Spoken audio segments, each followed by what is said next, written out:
So wait last there. week, what? Go. Last week on the campaign, we scrolled to the top of our screen so we could read what we wrote. Last week on the campaign, Derek Spencer continued his burial tour amongst the Triborn Trail, and while attempting to burn some orc bodies in his destroyed home village of Apshai, meets a half-orc named Rexa, who tells us a little bit about Derek and the leader of the region, Thar Rock. She wants to fix Derek Spencer. Derek does not take kindly to her and throws a sneak attack. Combat commences. She wallops him. A stealthy elf pops out of some mist in front of Rexa and tells her not to kill Derek.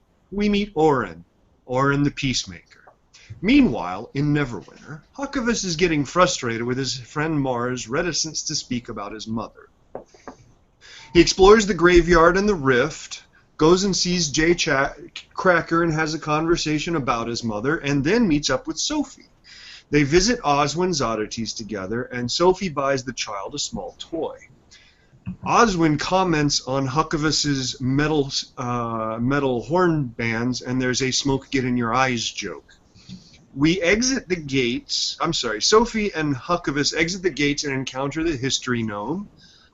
Sophie asks some questions. Huckabus asks some questions. He knows nothing about the ancient war, but was interested to hear about the Green Dragon. We tip him a silver, and Huck considers murdering the gnome, and the gnome considers murdering Huckabus. We go out and we see the druid and the child. We learn some things about devils. We're knocked down by Skyfall. And there you go. We later find that she doesn't know anything about the whereabouts of, Rosebud's father. Meanwhile, Rexa and Derek are still having a conversation, and she accuses Derek of being the biggest murder hobo in the region, and acts as a peacemaker, and they set off for Phandalin. Huck and Sophie are sharing a meal, and he relates the information about his mother. We go and get some potions. We go to the library. Huckabus opens his mouth and gets them kicked out.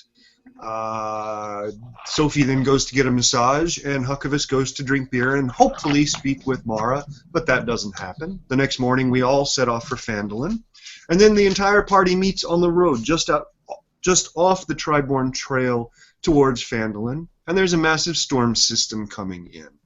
Sophie pulls out her unicorn statue and takes Orion with her. Huck, I think, takes Derek. We get halfway there, and the rain's pelting down. We're challenged by a dwarf guard, excuse me. Huckabus announces himself and produces a bonfire for them. We all arrive into the center of town in time to hear a fantastically loud crack of thunder and see an enormous bolt of lightning strike something over the Neverwinter woods, and that's followed by another crack of thunder. There's some interplay between Derek and Rexa, some interplay between all of the party. We get to know each other a little bit. We see Orion demonstrate his big blue magic sword. They drink together, which excites Huck. We learn that Rex's family is imprisoned by Thar Rock, and I would like Ken to correct me on that when I'm done if I'm wrong. Derek goes in search of Bothvik, and he asks Bothvik for sanctuary and a place to hold up to avoid the half-orc. And that's what happened last week on the campaign. Excellent. You all got into town. You got your horses put away, and I presume you're now in the inn.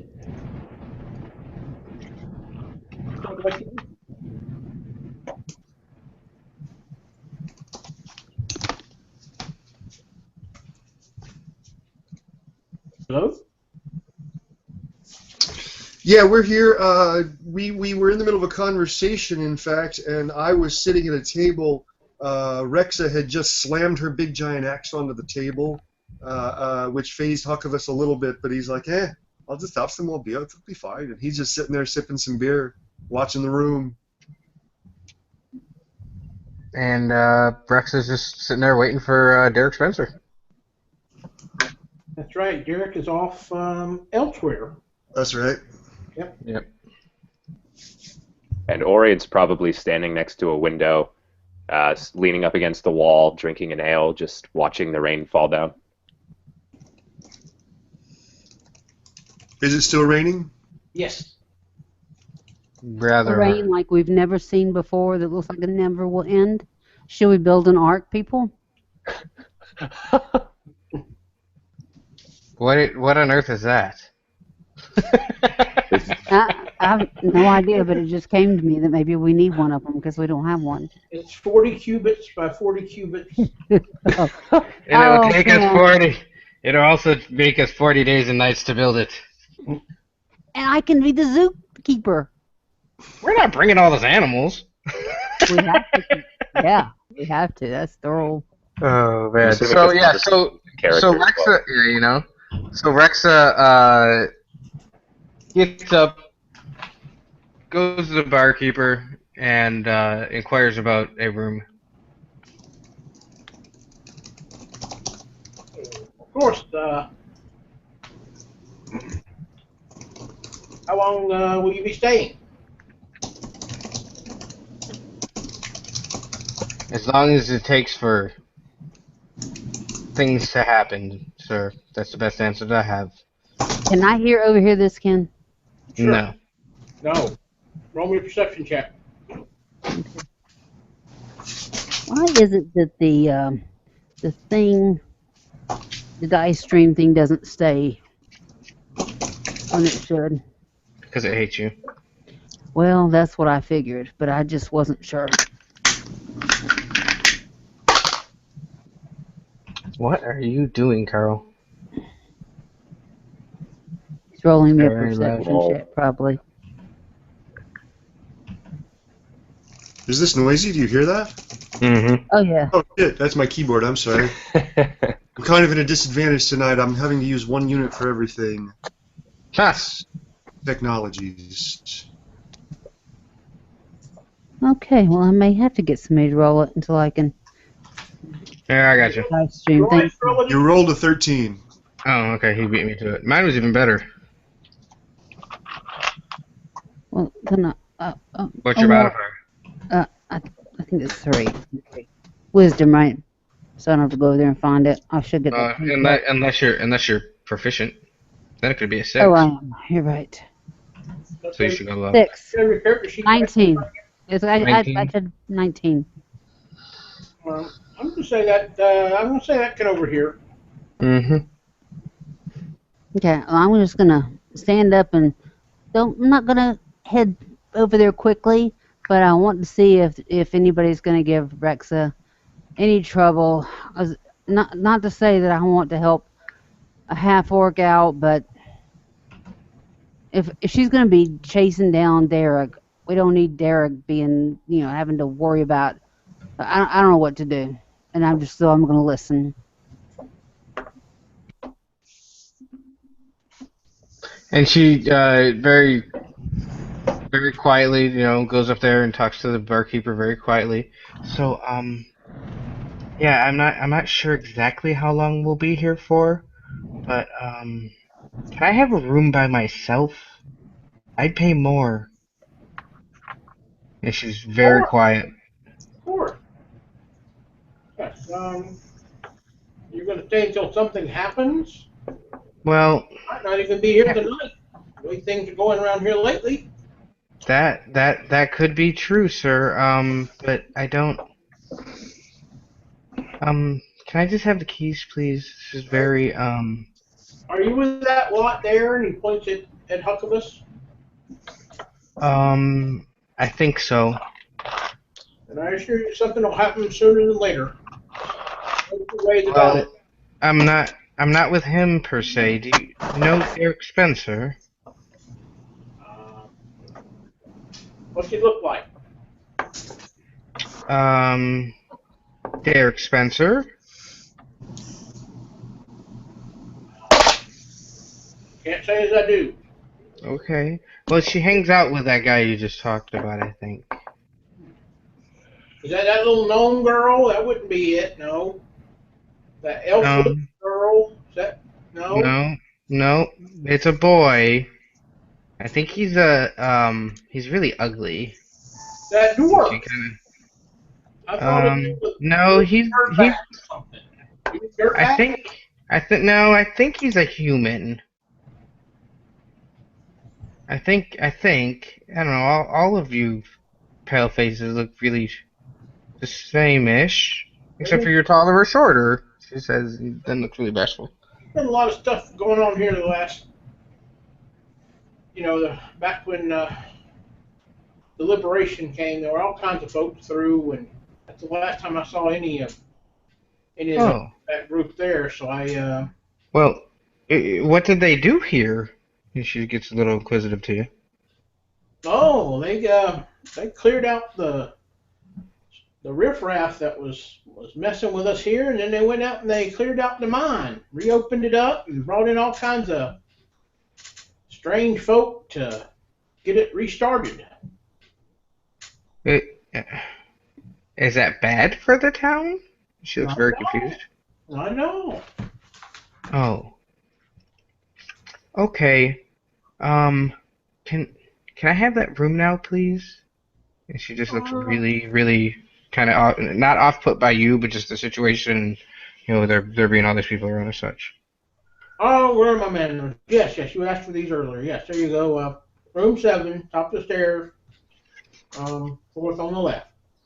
And she looks at you, and shakes her head very slowly. Notices that Sophie might have been watching her, but probably didn't notice even. Didn't care, turns around and walks up to room 7. Okay. Shakes her head as she's walking away.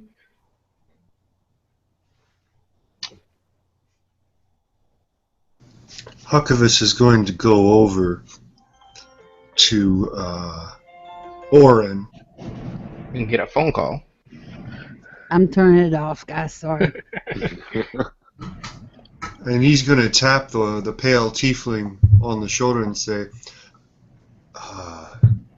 Tall albino elf, do you have a minute? And then Orion would snap out and, oh yes, yeah, absolutely.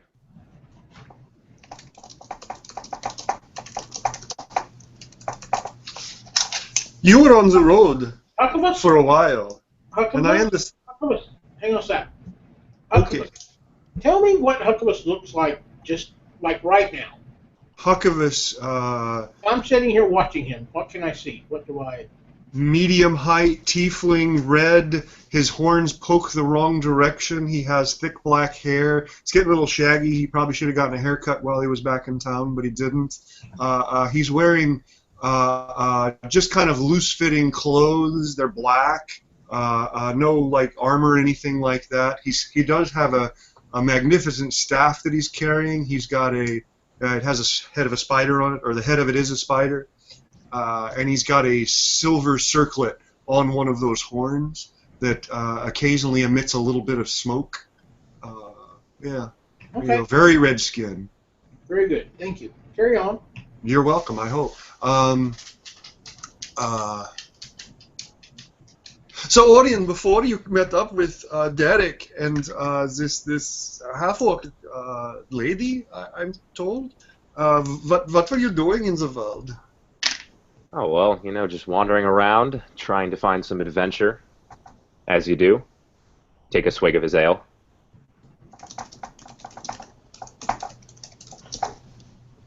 Was your heart set on full romance? Excuse me, I'm sorry. I didn't hear to that. You were on a course for adventure. Was your heart set on true romance? And he would kind of clear his throat again. Nah, just searching around for adventure, wanderlust, yeah. I see. That's very interesting, yeah. What was the last thing that you killed?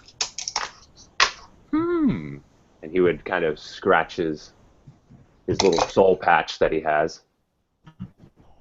I think I killed some orcs the other day. Maybe they were hobgoblins. I can never tell with those kind. Did they deserve it? Oh, trust me, they did. Oh, that's magnificent. How did you kill them? And he would pull that crystal out of his pocket. Oh, well, you remember what this does? He would sort of hold it up to you so you can see the fire. Yeah, I was hoping to see it again. Exactamundo. What's that down there? And he would point to your staff. This is adamantine. It's pretty, isn't it? I'm told it's very tough material. Yeah, You want to know a secret? sure. And he would kind of lean in. I can cast spider webs with it. No way. I can. I can't wait to show you. It's very exciting. You could probably do it in here, couldn't you? And he would look around to see if anybody's watching. I don't want to face it today. Hey, now to be fair, you did make me pull my sword out in here. This is a children's show. Be careful. Oh, ah, Whew. Thanks again. That's the funniest moment yet in our game.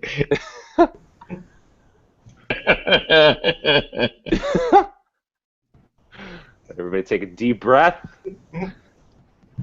And we're playing. And Orion's the peacemaker. I appreciate your efforts. So you killed some orcs recently. That's exciting. I was just trampling around in a graveyard for a while. Where are you now? Why were you Yeah, there? I was looking for my mother's grave. Oh, I'm so sorry to hear that. Well, she's been dead a very long time. I never knew her. Ah, okay. Say, you wouldn't have met a little elf. I'm sorry. You wouldn't have met a little gnomish ranger in your travels, would you? A little druidish guy whose name Corey's going to say right now. His name is Sindiri. Injury. Sindiri. You wouldn't have met Sindiri in your travels, would you?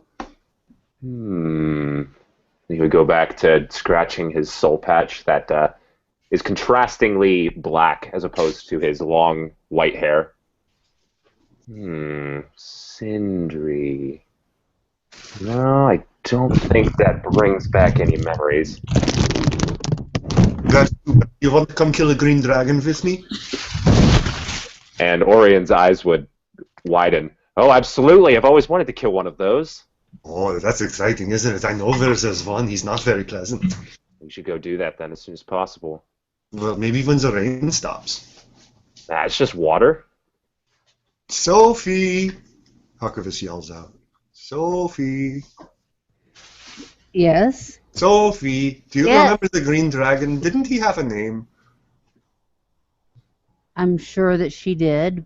Oh, But- was it the she? I was I just saying to our new friend Oren here that we should plan to go kill that dragon one day. We should. I'm not positive it's the number one thing we should be doing. I think the number one thing we should be doing right now is figuring out this Rexa thing. But I'm sorry, my manners left me for a moment. But we I'm should. concerned about this half-orc. Why is she so concerned about Derek Spencer? And who even knew he had a last name? I guess he did tell us at some point. I forgot. That's why when she kept saying, I'm here with Spencer, I didn't know who she was talking about. Me either. I think this feud goes back a little bit farther than we might think. How do you mean? Well, I think there's some, definitely some family issues, I'm going to guess. Do you think they're related? Are they brother and sisters? They look very different. Maybe not. I mean, I know But, she's a half orc and all, but Distant cousins? Well, the half has to come from somewhere. I know, but I you never know, do you? Whenever I was overhearing them before they started killing each other, I heard them talking about their people and my people.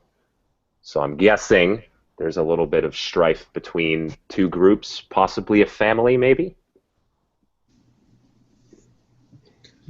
So you saw this fight, is that right? Oh, yeah. It was pretty good. It didn't have any popping corn to go with it, but it was still a pretty good show. Well, let's put a pin in this popping corn of which you speak, because Yeah. I'm very fascinated by that. But tell me, who started the fight? And Orion thinks back and tries to remember who started the fight. cue somebody to help. Whatever you remember. Nope. You're on your own. Tell your story. Oh, okay. So he thinks a little bit harder. He squints. I'm pretty sure. I think it was Derek. I think he cast some sort of spell. I'm trying to remember what it looked like. I can't really think about that far back, but... Well, how long ago was this? How long ago was it, Ken? What's that? How long ago was the whole fight thing? We'll say 2 days. I think it was about 2 days ago, but I was more focused on trying to listen in, and then all of a sudden everything started happening so quickly, and I had to jump in. Oh, did you jump into the fight? Sort of. More like, teleported in, I would say. In between a half-orc and an ex-paladin? Well, it wasn't like in between them, because she was already on top of him by then. I just needed to make sure that she didn't finish the job. What were they saying before the fight started? They were just arguing about how they were going to kill each other and how they really, really didn't like each other. I mean, I don't want to say hate, but, didn't seem like they were the best of friends. We'll just put it that way. And I'm sure you told us it's in the rain, but I wasn't really paying as much attention as I should have been in the rain. But why is this Rexa coming with you? Oh, well, see, it was quite the complicated situation. I was looking for you guys because I had heard of the stories, and by that time, Mr. Derek needed to get back to you guys as well, and Rexa decided that she was gonna kill him, and we just kind of all ended up going to the same place, and I had to be sure that they weren't gonna kill each other because, that can't happen. Why not? Oh, well, I mean, that kind of death, that's just wrong, you know what I mean? It seems like she was talking about something else. It seemed like, didn't she say something else? I thought she said something else about Derek, and she had to do something to make him right, so as her family would be. Right. Her family's being imprisoned by the big bad guy. Maybe we should go kill him instead. I mean, that would be a pretty good fight. Do you know him? I don't think so, no. You heard anything about him? I only recently learned his name. Yes, what do you know about him? I know we heard the name, and I think he would remember, but I don't remember at the time. It's Tharok. Tharok? Yes. Oh, yeah, Tharok, that's right. I think she said she was related to Tharok? Yeah, he's holding her family hostage. So she does something. Killing off Derek's family. Right. Oh, What I'm wondering, and she said that her family broke the treaty and attacked Derek's village. And I'm wondering why they did that. That is quite the question, isn't it? Yeah. And she says that she is royalty. So what right has this Tharok guy to hold some other royalties? Must be pretty powerful if he's able to hold a royal family hostage. If we were back in Neverwinter, I'd ask my friend, but we're not there. But when she says she's royalty, is she royalty on her orc side or on her human side? Because I am royalty on one side, but not really on both sides. I'm a noble woman on one side and minor noble on the other, but if she's royalty, do orcs have royalty? I don't really think I've met many orcs in my life. Ken would, I would hope that Sophie would have some idea of whether or not at least she knows something about were there any intermarriages between, recognized intermarriages between humans and orcs, or any orcs that were presented at court or in any kind of a ball or anything. Any orcs ever shown to be royalty? Well, I mean, here in the Savage Coast area, the Sword Coast area, um, the orcish nobility would not mesh with With my frou-frou people? the demi-humans, huh? My frou-frou people? Right. I can't imagine that you've been to many arrows too many times. Very north from here.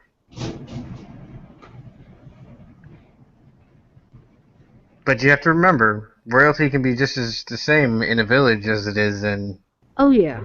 in But a I'm just town. wondering So if there's actually, which side? Because most people, maybe Yes. nobles on both sides, but Huckabee shrugs and says, well, I grew up kind of in a hole, so I don't really know much about all you fancy royalties. All I'm saying is I haven't met many half-orcs, and it seems like, I mean, apparently like my friend Orion here, I've killed some orcs, or hobgoblins or something, but I'm not super familiar with them in general. I'm Perhaps, actually a little. Go ahead, I'm sorry. no, that's all right. Perhaps this is just some sort of half-orcish thing. She's obsessed about Derek. The boy needs help. Can't hurt him.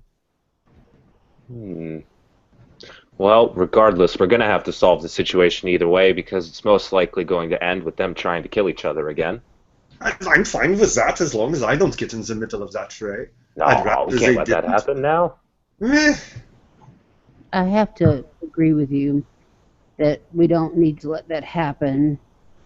All I'm saying is that if it happens, it happens. I'm not going to try and stop it. That's their business. Perhaps this is a feud that goes back generations. Maybe her great-great-great-grandfather slept with his great-great-great-grandmother, and that's how they all came about, and they all hate each other. Maybe they're just a bunch of inbred idiots. I don't know. Well, all I can say, Huck, is that Derek did fight very nobly beside us in the mines, and he may not be my brother or belong to my community, but he still was. Who knows, if we had been one less person when we were in the mines, we might not have come out. I'm not saying that Derek has not been a valuable addition to the party. What I am saying is that sometimes there are just great occurrences in the world, and if you try and interfere with them, you might get washed away. I don't know what this is about. She doesn't seem willing to talk. Derek, he's disappeared, so I'm not terribly worried about this right now. Barkeep, Charlie, I don't remember the barkeep's name. What was her name, sir? Are you asking the DM? No, I'm asking the barkeep. The barkeep isn't there. The bar maid is there. I'm Ella. Oh, hi, Ella. It's good to see you again. Hi. Can I get you something? Yeah, we need some more beers over here, please. And it's probably getting on to dinner time. Could we get some soup or some roast or something? Maybe some cheese. I'll get you something momentarily. I'll be right there. Oh, thank you. It is quite hard to tell what time of day it is with this rain, and I know. Orion will I'm look feeling out a the little window. peckish from being on the road, so I figure why not order up some food? You should join in. Yeah, absolutely. Let's have a seat. Tell me something, Oren. You're an elf, yeah? Absolutely, and then he'll like flick his ears, his pointed ears. To that, Huckabee kind of flicks his horns at one of his horns. He says, "I'm curious. Can you say something to me in a very obscure Elven dialect?" Orion would kind of like, excuse me. Well, do you speak Elven? Yeah, of course I do. Say something to me in Elven. I don't care what. Oh boy, I'm You see, Royce as a player is awful at making up things in other languages. Royce, go googly, googly, googly, googly. It's Ken, in Elvish, I'm going to tell Royce that Huckabus's mother was. No, I'm not. I'm going to say to Oren that his mother was a crazy woman in Elvish. Now, Sophie, that's not very nice. How do you? See, I forget about those things. Huck, you shouldn't. You should take that thing off when you're asking questions about language. Fuck you is awesome. No, that was all a test. I didn't expect you to say rude things about my dead mother, but It wasn't about you. I said it about. how well it works. What other languages do you speak, Oren? I speak Common. We're talking in that language, I think, right now. Mm-hmm. And I speak Elvish, as I said. You haven't proved it, but I'll take your word for it. It would seem silly if you didn't. Just at that moment, he'll like kind of furl his brow and say, in Elvish, silly tiefling or something like that. Tucker was surprised. Elvish has left the building.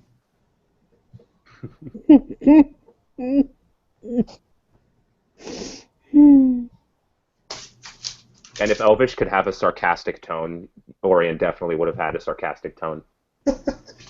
What, do you speak another language? I'm just testing this thing out. You see, I'm told it will take any language and make it so I can understand it, but I haven't had a lot of experience with other languages to test it out as much as I'd like. Well, you haven't heard another language yet. They were talking in Elvish. You haven't heard another language yet. Oh. So Huckabus thinks you're all lying to him. I like it.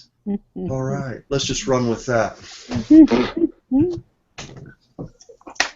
So no, the Elvish must have left the building because you're just talking in common to me. I just said Oren's mother was a crazy person. In Elvish. Well, it sounded like... Yeah, and she did. That's right, Oren. I have to go save a kitty. I mean this literally. I'm sorry, I've got to run. Don't eat the cat! Huckabus gets up from the table and runs outside.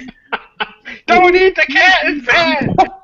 You have to save this cat. You need to rename that dog Alf. Oh, Royce, do you get that reference? Nope. I was giving you a Not courtesy all laugh. yeah. It's because you're a little kid. Yep. But I'm back. Hey, I'm So- 20. I'm a man. oh man, Oh, yeah, I'm boy. sure Oh, they're 20 yeah. years old. Me too, actually. Yes. Hey, Roy, the speaker that your voice is coming through, older than you are. Oh, really? Yep. Nice. You're a little kid. Anyways, About So- that time, the innkeeper comes out. He says, old friends, Huckabus.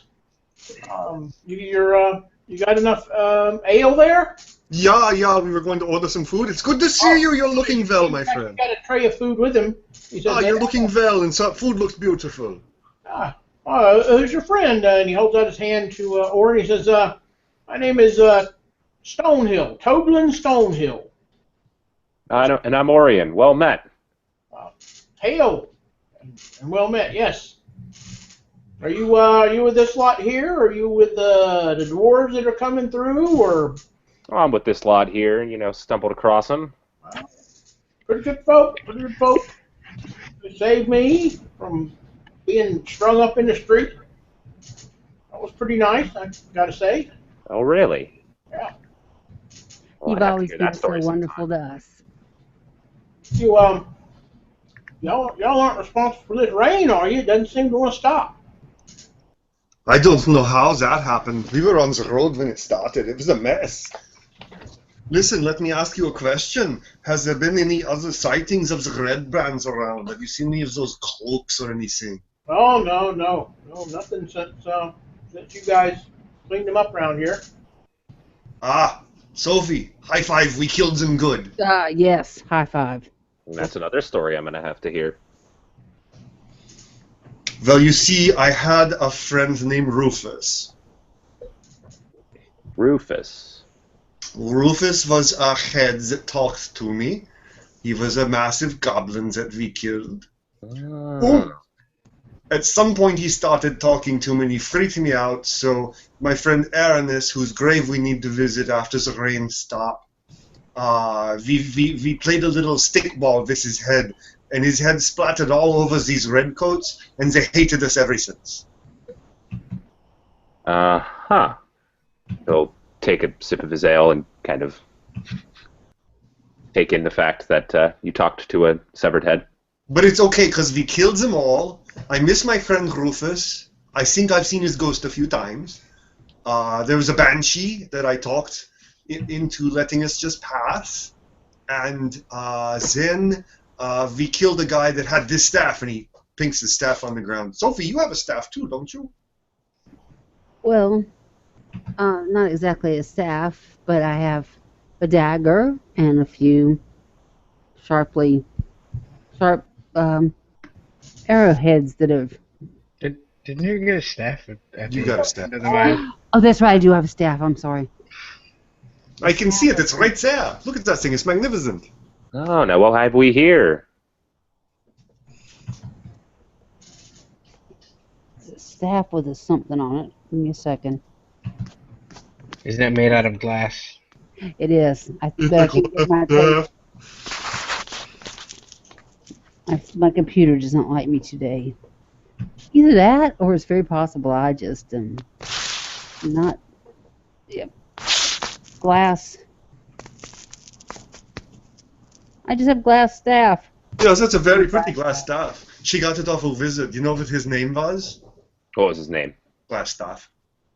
Oh, that's pretty clever. No, I don't think so at all. I don't think his name was that. Think his parents planned that? I think he picked it himself. Oh, okay. He The was old giving yourself a nickname thing. to kill us. Yes, he did want to kill us, but that didn't exactly work out. None He did it. called you some very rude names, Sophie. He was very rude. He was very rude. And I think that he was gone pretty quick.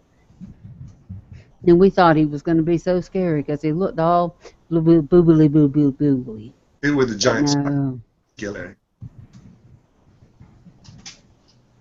Yes, we have. But it sounds like you've heard our stories because you came after us. Oh yeah, absolutely. Whenever I first started catching wind of you, I just had to see you guys for myself. Now, where were you exactly when you, as you say, started to catch wind of us? Well, I was in some sort of village, kind of drifted in during the night, didn't catch the sign on the way in, and I overheard people in the tavern. They were talking about the great sorcerer Huckvis that commands the fire to do his will. That's right, that would be me. Do you want to see a bonfire? Sure. I don't. Oh, I'm sorry. No, Tolan, of course. You're right, you don't. And You then know, he they would burned, kind of- the Red Cloaks burned Tolan's bar down. They've done a wonderful job rebuilding it. Did the dwarves help with that? They did, yes. Are there dwarves Yeah. in the room? Made of good stone.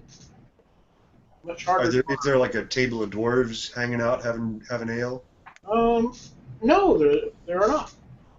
Well, where are the, do they come around? Do they hang out here much, or is they busy mining? They come around, but they spend most of their time. I mean, they've been working, 4, 5, 6 months just trying to clear that entrance back up. That was a mess. Have you been down there? No. Oh, okay. Wondering how it was looking. I tell you, in its heyday, it must have been magnificent. I can't wait to see it when they're done with it. I'll probably get down at some point. Maybe you guys will take me with you. I feel safer going down there. With all those dwarves around, it should be just fine. And that Orion. There's some weird things down there. I mean, you felt like ghosts and That's right. all kinds of them goblin monsters and There were some zombies that were very mean. Oh. Undead? And there were some flying bats, and Huckleberry grabbed one of the flying bats and bit its head off. Oh, my lord. I didn't seem to get any diseases, I'm happy to say. Well, praise Tumblr for that.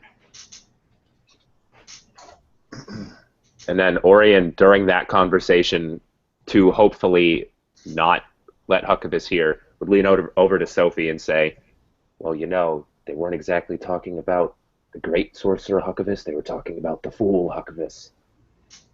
We don't say that around him. I roll a perception check to see if I hear this. All right, you can roll perception. Slanderous lie.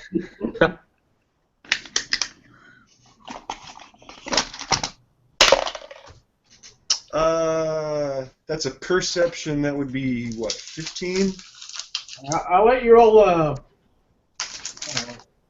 something you think makes sense to oppose it there, Orion. Okay, would that be... I'll give you, I'm going to give you advantage. Okay. Should that be like something... I mean, bluff isn't exactly right, but I would allow that, I guess, or deception. Yeah, deception with that. We could do deception, I guess. Yeah. If that's all right. Okay. Advantage. That's going to be a 21. No, a 20. Here. All right, Huckleberry, you heard the whispering and you heard your name, but you couldn't quite make out exactly what. But it's kind of like, you know, how the hair on the back of your neck stand up. You know how a person might tap their headphones as if to say I can't hear you. Well, he taps his horn and kind of just shakes his head and looks at them. But that's it. There was nothing. So what's going on with Derek in the mine? That's very He's separating himself. We'll get Derek when Derek's time comes. Okay. I mean, my understanding was Derek was going to go to the mine for 2 days and just stay out of the, you know, he had personal stuff he wanted to work on. Oh, we want to be left alone. After, okay, so after if you're gonna allow me to do this, after a day, I'd like for Bostic to go and visit him. We haven't got to a day yet. Okay, so so just have it noted, sir. Thank you. I promise you, as soon as these folks get done with what they're doing on day 1, we'll roll over to day 2. Okay? All right, folks in the bar. What time? Do we have any ideas? What's that? Do we have any ideas what time it is? It's getting on evening. I don't tell exactly what time, but Still storming, haven't seen the sun all day. right? Still storming badly, yeah? Oh, absolutely. You wouldn't want to travel any further than the edge of town if you were. Well, Huckabus is going to, we're, I guess, done with dinner, let's say, and Huckabus is going to excuse himself and walk over to Tolan and say, Tolan, I have a question, if you have just a brief moment. When we left... Evening for you. How can I help you? Well, how's your son? He's good. He's good. That's good to know. Getting some learning in now that we've stabilized a little bit. Got plenty of traffic coming through now. Wonderful, wonderful. Listen, when I left, Sister Gazelli was still around. Is she over at the temple? Do you know? Is Sister good? Yeah. I mean, I assume she's not there right now. She's probably over in her house. But yeah, I mean, she's here. Okay, good to know that she's still in town. I'm gonna go say hi. I don't remember. Did we prepare a room? Because I'll need a room tonight. Probably gonna stay here for a few days. Okay. How many will you need? I'm going to need a room. You guys normally just for you then, all right? Okay. I don't mind sharing if my friends want to join in. I don't care. Whatever. If you want for you, that's fine. Well, just get one, and if they want to crash with me or if they want to make their own arrangements, that's their business. Okay, very good. Sure. Room 1. All right, I will see you soon. Okay? Okay, you're going to see Sister Grelly now? Yeah. That's out there. Tiefling. It's not far, right? Nine. Huckabus, would you like some company?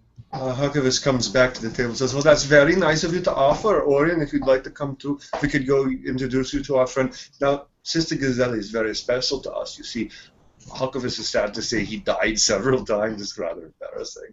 But Sister Gazelle was always there for him, so I want to go check on her and make sure everything's going well with her. Well, and then he would... Would Orion have noticed Rexa going into her room? Yeah, he said he would have seen her go upstairs. Okay, so I'm assuming he would probably assume that she's up in a room somewhere. Yes. Okay. Orion would kind of look towards the staircase and then look back towards you guys, and I think I should probably stay here to make sure that they don't kill each other if he shows up. That's your business, if that's what you want to do. Yeah, I think I'll crash down here in the tavern and keep my eyes on the door. All right. Well, I have a room upstairs. If you need a place to sleep, you're welcome to crash in there. Well, elves don't need to sleep. Really? And he looks at Sophie. Well, not sleep. Was that And after he says elves don't have to sleep, you would kick back in maybe like a booth or something and sit towards the door, like watching the door. Right. You're going to order some Awesome Blossom, have some... Baby back, baby back, baby back. I want my baby back, baby back, baby back. Please. Huckabus remembers something. He walks back towards the bar and says, "Oh, Talden, one more thing. What happened to that fat bastard of a mayor that used to be here?" I haven't seen him since before y'all cleared out the mines. I see. And is Sildar, is he still kind of running who's running the towns there? Yeah, that's Sildar. She's here till we get our stuff sorted out. Say again. I'm sorry, my dog is making very loud noises right now. Yeah, Sildar's here until he gets things till we get things sorted out here. So he's titularly running the show, yeah? Yeah. I see. Very good. Is he in the governor's mansion? Stay, huh? Is he in the mayor's mansion now? Mansion? Yeah, I guess mansion, if you want to call it. Yeah, I realize I just mixed my games. Okay, well, good to know. We'll see you soon, okay? All right. Well, be careful out there. Oh, thank you. Tell Sister Grelly. I tell you, hang on. Would you mind hold on just a second? No. Well, what can I do for you? All right. So he just goes in the back and he comes back out with a sack. He says, "Take this to Sister for me, and she could probably use a good meal." Oh, is this some dinner for her? I'm sure she would enjoy it. Yes. And would you mind holding the room for me? Because who knows what kind of people are going to be coming in out of this rain. And I'll settle up with you when I get back. Of course. Thank you so much. Good to see you, Sophie.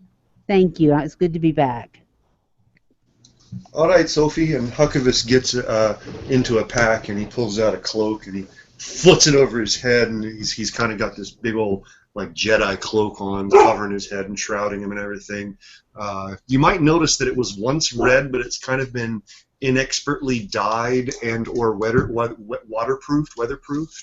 But it definitively does not look like the red cloak that he stole from the Red Cloaks anymore. And he's going to say, "Are you ready?" So he's going to pull some thing out that will cover her, but nowhere near as fancy as your thing. Oh, no, my thing's not fancy. I know, it's fancy as it used to be a red cloak. It's pretty doggedy, actually. But it's cool. She wishes she had that instead of her fancy thing. Let's go, Zen, and we go out into the rain. All right, and you're literally pelted with the rain. It's pretty much flying horizontal. Yeah. Huck is going to kind of grab Sophie by the arm and shout towards her, "Make sure we stick together. I think it's this way." And he walks then, if memory serves right, her place is just beyond the temple, which is just across the street Yep. in the square, blah, blah, blah. And He that is verified as a huge flash of lightning lights up the right. entirety of the town, and you can see her hut over there with a little, likely a candle or a small lantern flickering. As he walks towards it, he has fond memories of the event that he talked about just a little while ago with Aramis and Rufus's head. The second fall of Rufus. What? The second fall of Rufus. Yes. I believe this is where it was, and we're over there, unless a demon dog comes out to attack us along the way, because I keep hearing it yipping at me. Huck knocks on the door. Okay. A moment. Who's out in this horrible mess? Mr. Gazelliot, your friend Huck of us. And Sophie. Sophie's with me. Come in. You hear the bar being lifted, and you're come in. Get out of that horrible mess. Okay, we go inside, or I go inside. Huck of us goes inside and kind of throws the hood back off his cloak and says, Sister Gazelli, I'd say give us a big hug, but I'm soaking wet, and you're not. So it's very good to see you, let me just say. I appreciate that. It's good to see you as well. Nice. Look, Tolan from the inn said to bring you this, and he gives her that bag. Oh. That you might appreciate the dinner. How have you been, my friend? I've been pretty good. It was a while to really get recovered from the ordeal in the mine, but things are more much safer here than they were, last we met. Good to not the last we met, but the time before that, you were strapped up on a big cross, and I was very worried for your safety. As was I, but whatever Tamora's will would have been. Now, I can just say that I'm grateful that was not her will. Sophie and I, and I'm sorry? I'm grateful she brought y'all to me. Oh, well, is there something we can do for you? I mean, then, at that time. I see. Well, so Sophie and I will be in town for a few days. Let's see, did you remember Derek? He was with us, and you might not have been conscious enough to meet him. I don't. I've seen your friend, Guthrie? Oh, good. I hope to run into him while I'm in town. Yeah, he's been much time down in the mine now since the elder priest passed on. I'm sorry? Oh yeah. Guthrag is leading the church there, the religious stuff at the mine, because Guthrag is Guthrag? the leader? Yeah. Well, I mean the religious side, not the running of the mine. Or Yeah, the spiritual leaders. That's very interesting, isn't it? Yeah. Oh my goodness. Huckabee supposed to- shrugs with a big grin on his face. Kind of like what are you going to do? And what was it last time you had that other dwarf with you? Bothric? Bothvik, as I understand it, Bothvik has stayed behind in the mine. He's gotten entrapped within its magic and is very happy there. Interesting. Yes, apparently he was some kind of ancient being whose rebirth signifies end times or something silly like that. I don't know. Dwarves, what are you going to do? She kind of has a little bit of a worried crease on her forehead as you say those last few lines. Interesting you should say that. My omens are speaking not so different than that. Huckabee looks to Sophie and says, did you read those books that you picked up when we were back in Neverwinter? Have you found out anything else about the ancient lords? I really can't find anything other than just no more than we knew before that there was a war, and no more than what we knew from the memorial park. I But mean, then, you really haven't had time to really dig into the books. right, I'm talking about when I was Right. sitting in the Okay. place. You've started to skim them, but you haven't really gotten there. Right. Huckabee says to Sister Gorelli, like, yeah, she's trying to find out as much information as she can, and he tells her a little bit about their time in the mausoleum when we discovered the very strange things, and that's how we met Bothfic. I don't know if you know these things, if we've told you this before. That's what I got, this pretty sucklet. You see this? Isn't this nice? Very nice. Apparently it allows me to understand a lot of things that don't make any sense to me. That is quite the treasure. I know. Say, what languages do you speak? Not a lot, I'm afraid. Say again? Not a lot, I'm afraid. Well, you speak Common wonderfully. At least, I think you're speaking Common. You could be speaking Greek. I wouldn't even know. It's fascinating to me. Yes, since you brought it up, I didn't want to bother you with it, but since you brought it up, I will tell you that the last time I communed with Timora, I could sense this great darkness that you sounds as though you may have heard of. And Tamora showed me the coin flip, and it landed on its edge and wobbled, and that is how it ended. Well, do you think Wobbled. that you could identify what was influencing that, other than the very loud names that I need to yell at?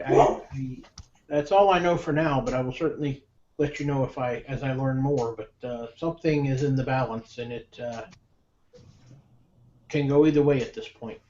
That's very interesting. I tell you, every sign and every person I speak to with any kind of connection to the godly world, everyone seems to think that something very bad is coming. And Sophie and myself, and I hope our party, we're trying to work towards finding out a way to avert it, but my greatest fear, really, is that there is no way to avert it. Whatever coming is just like the next wave from the ocean, just coming to cover the beach and pull more sand away, and I'm wondering if we will all be those grains of sand. I have faith that my Lady Tamora would not have shown me that there is a balance still standing, so perhaps it is not yet inevitable. The war is not inevitable.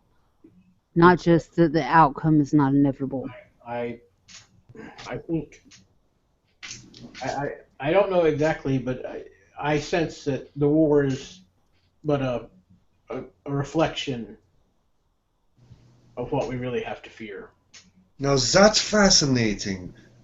Many people hear of wars coming and they're afraid of the small picture. What you're saying is that there's a bigger picture behind this, that maybe there's something else going on, that maybe that's what we should be working against. All the signs I've seen say that the war will, as I said, is a bit of a reflection of what's really going on, and it will have an impact on. A war always sweeps you up in it, but perhaps there's something else. Sophie, does this mean anything to you? Do you, if nothing else, maybe it's a new perspective you can think of as you're doing your research? I think it definitely is a new perspective, and maybe we need to, any kind of visions I may have had, I may have to rethink. You should speak to, and he almost says his name. I look at him very funny just for a minute. I don't tell him not to. Just look at him funny. and catches himself and says, your patron. You should try and contact him directly. I think you're right. Do you think Sister Gazelle could help? I'm more and more like Arnold Schwarzenegger every week. I'm not sure, Sister Grilly, how familiar you are with the Fae. Are you familiar with them? I know little of the Fae creatures. Did you say you know little of them, or you know a little? No, little. I know little about them. I'll go first. We've met some of them. Oh, really? Yeah, we hung out. They gave me some meat. Would you like some? I have a bottle. Sure. Oh, let's maybe have a seat. You should have your dinner. Of course. How rude of me. Please. No, it's your house. Please, get some glasses. We'll pour some meat and we'll talk some more. Very good. All right, so I will take a second, and I'll switch over to Derek. Thank you. I gotta pee. I'll be back. What is it that you want to tell us that you're doing day one of your self-imposed exile, Derek? I am getting myself set up with a comfortable place to sleep and doing a lot of meditating and just trying to come to terms with everything. Okay. So I apologize for not pulling you in as much as an equal amount, but I'm not really sure. Quite all right. Okay, good. Are you doing anything upstairs, Rexa? After, I don't know, maybe a little bit after they've left. You know what I mean? I don't know that they left, but, you know what I mean? I do. So, she comes back downstairs and, again, very quietly walks up to the bar. Is the barmaid or is the owner there? The owner's there. Okay. And she very quietly talks to him again and says, I'm growing hungry, and I believe that you could help me with that? Of course. Would you like to get a table? Do you want to eat here at the bar? And she looks around. How many people are in the bar at this point? You see your companion, shall we say, Orin is doing a very much a Strider-looking position over in the corner. Mm-hmm. And then there's 4 or 5 villagers. Is anybody sitting at the bar? No. No. And she looks around and she looks at the bar where there's nobody else sitting, and she goes, I can sit here, but is there like a kind of a corner to the bar? Yes. Okay. She wants to go sit over in that corner. Okay. I'm kind of assuming that's kind of where she actually went to talk to him. You come down the stairs, and right there on the right, at the bottom of the stairs, is the little short edge of the bar. Yeah, okay. Yep, perfect. That's exactly what she wants. And she, knowing that she's in a non-orc village, when she receives her food, almost eats it ladylike for an orc. Okay. Only some picking up of her hands. She's very mindful to wipe her mouth and so on and so forth, because she has been taught that by Throck and so on and so forth. But it's almost remarkable how much she acts very much like a human when she's eating. Very nice. And at one point she says to the bartender, she goes, Where did they go? And she just looks around, not seeing either the red man that she knew, or the woman that was staring at her so creepily. They went across the street to visit Sister Sister Gorelli. Oh, who's that? She's the local priestess. She follows Tamura. I have no idea. I know what a priestess is, but I have no idea what you're talking about. She just shakes her head. Goddess of luck. Surely you've heard of her. Sure. And she kind of just to fit in goes, "Oh, yeah, the goddess of luck. That's right." She has no idea what you're talking about. And this whole time, I don't know how we would do it, but like Orion would be trying to observe you to sort of figure you out almost, but trying to make you not notice. Okay. Yeah, absolutely. You know what I mean? It's certainly something that she would be oblivious to it anyways. Absolutely. Okay. So yeah, I'll leave it to you, Royce, to just to role play that. However, whatever you think you've learned watching this exchange, you're probably a bit far away to hear all the specifics of it, but you can kind of see the mannerisms and the, that part of the exchange. So. Okay. All right. So back to Gorelli's. You guys are there. She offers you some of the food that. Oh, nines, that's all for you. We ate earlier. We've already eaten. Thank you. Oh. But yeah, have some meat with us. Oh, thank you. This was given to me by the Fae when we visited them. It's quite lovely and very intoxicating, but it's a very nice flavor. Oh. Not my favorite thing in the world, mead. But unless I can get more of this, I will never drink it again, because this is the benchmark. Oh, I'm honored that you would share it with me. Yeah, well, I'm hoping to have the inside track one day. You know, her patron. He might hook me up, we'll see. Patron. She takes a little sip. Oh my! Oh, yes, you were absolutely correct. This is excellent. Lovely, isn't it? Yes. It's like a summer's day. I would say like a spring day. Not so hot and muggy, but Maybe like an Irish spring, perhaps. okay. She looks at Sophie with a wry smile and says, "Does that horn thing make him speak in tongues as well?" Well, not exactly. Sister Gazelli, it's no secret. Huckavis is a little crazy. Everyone tells Huckavis, they say, Huckavis, you're a little mad and out of your mind. And I say to them, well, my mind is out of me, so what can I do? Boom! What was that? Big old crack. No, that wasn't the mine, was it? It's Well, gotten all the way to here. It sure sounded like it. Kind of sounded a little bit similar, yeah, but probably was just another big old crack of thunder. And Sister Gazelli, are you afraid of thunder? it's not my favorite thing in the world, but Well, like thunder and lightning, and the sound is very frightening. indeed. Huckles, are you saying that you're a poor boy from a poor family?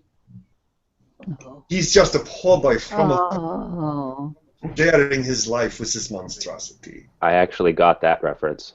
Dude, I've been chucking him out. Of course you did. Come on, I gave you a love, Royce. I'm not disappointed that you didn't get it. Love, exciting and new. Oh man, late. Again, he's a little kid. It's okay. I know. No, he said he got that one. So the thunder is very, very loud here. I do hope it passes. Did you see that fantastic lightning strike just as the storm was breaking over in the Neverwinter Woods? No, I can't say that I did. I mean, there've been so many lightning strikes. This was saying bigger and. Well, we just got into town earlier today, and when we were at the stables dropping off our horses, it was the first, it had just started to rain, and since there was a huge thunderclap, and we happened to all look I happened to look that way, I don't know if we all did, I did, and saw this just giant lightning bolt crash somewhere down in the Neverwinter Woods. Sophie, I wonder if when the storm clears, I wonder if we should go try and research that. Well, if it's on our way, On our way to what? I don't know where we're on our way to at this point. Do you? Where are we on our way to? well, we might need to visit my elven family, and find out what they know about this coming war. Where are they? Not far from the Neverwinter Wood.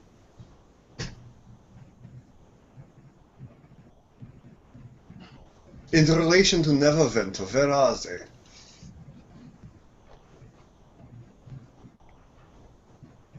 Sophie wouldn't have to pick up the map, but Lisa's going to pick up the map.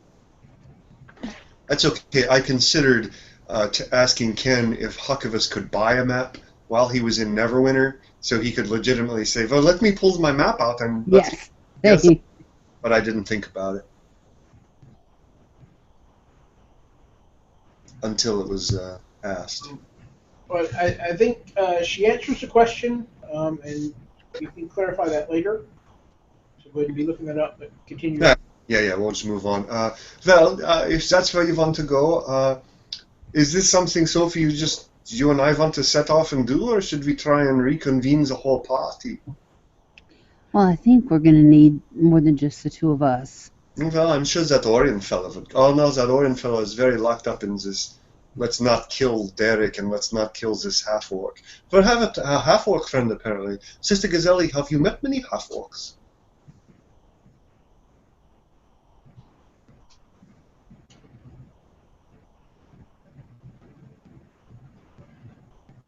Sister Gazelle, please finish your food. I would hate for you to. Oh yeah, please do. I'm sorry, I totally missed it. For some reason, I thought you were. I mean, a few pass through from time to time. Well, in your experience, have they been decent folk? I mean, their ways are generally different than ours. They're a little more brusque, a little more. They seem to be a little more strength-driven as opposed to, might. More the might makes right. What I've seen. But, Yeah, that makes sense. But they, the ones that come through here, they keep to themselves for the most part, unless they get a little rowdy on occasion over the inn. They don't seem that different than the rest of us, I guess. Well, I'll remind us both, or all three of us, that it was humans that tried to kill you, my dear friend, and me at various points. In fact, they did kill me once. I thank you again, Sister Gazelle. My pleasure. My pleasure. I realize her name is Gorelli, and I keep saying Gazelle, and I'm sorry. But, Huckavus. You got me saying Gazelle, too. That's all right. We'll just keep with that. She kind of looks over towards the window, which is shuttered, towards the field outside. He says, but wasn't it the orc inside that killed your friend? She looks out towards Aranis's grave. Yeah. Listen, can I ask for a favor? Can I give you a little money to make sure that over the next year that Aranis's grave is kept well? Oh, of course. It's something that I would like to do, but find that every time I make intentions of doing so, I forget or don't have time, and I feel like I feel bad that I don't honor my fallen friend wherever he now resides. But here, let me give you, and he gets into his bag and he pulls out a couple of, you actually there's a 5 gold piece. Just use this for that fund, and as always here, and he gives her another 5 coins. Says that's for the temple and your own upkeep. Make sure that you take good care of yourself. All right. Oh, thank you. I will use it well. No, I'm glad. Luck be a lady to all of us. Yeah. Yeah.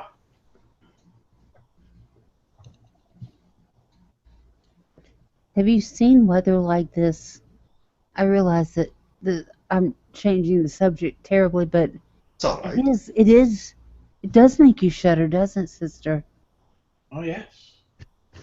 Have you seen anything like this ever? Well, I would assume you've been around longer than I have. I've certainly seen nothing. I mean, maybe for an hour, maybe 2 hours, it might get this fierce. But I mean, I can't see anything. There's not even off the distance. Not a break. So I don't know. Don't know what's. It has me worried too. It has me worried. Well, Sophie, Lady Gazelle, Sister Gazelli, perhaps maybe yourself, can either of you perform any kind of ritual to see if there's any sort of magic behind this storm? As a sorcerer myself, I don't have any way to do that, but I could make some bonfires out there to light up the rain. That would be pretty, wouldn't it? I could try. I've been studying this new spell in a book I found, and it should just come to me. So, but I haven't tried it yet. Why don't I try? Well, please enlighten us. I'm going to. Again, I don't know if it will work, but I'm going to try. Identify on it. And if you'll give me a second, I'm getting the page up. If you would like me to read it. I'm pretty sure identify only works like a thing. Yeah, it does. Okay, because one object. I guess you can't call a rainstorm an object, or would a drop of the rain?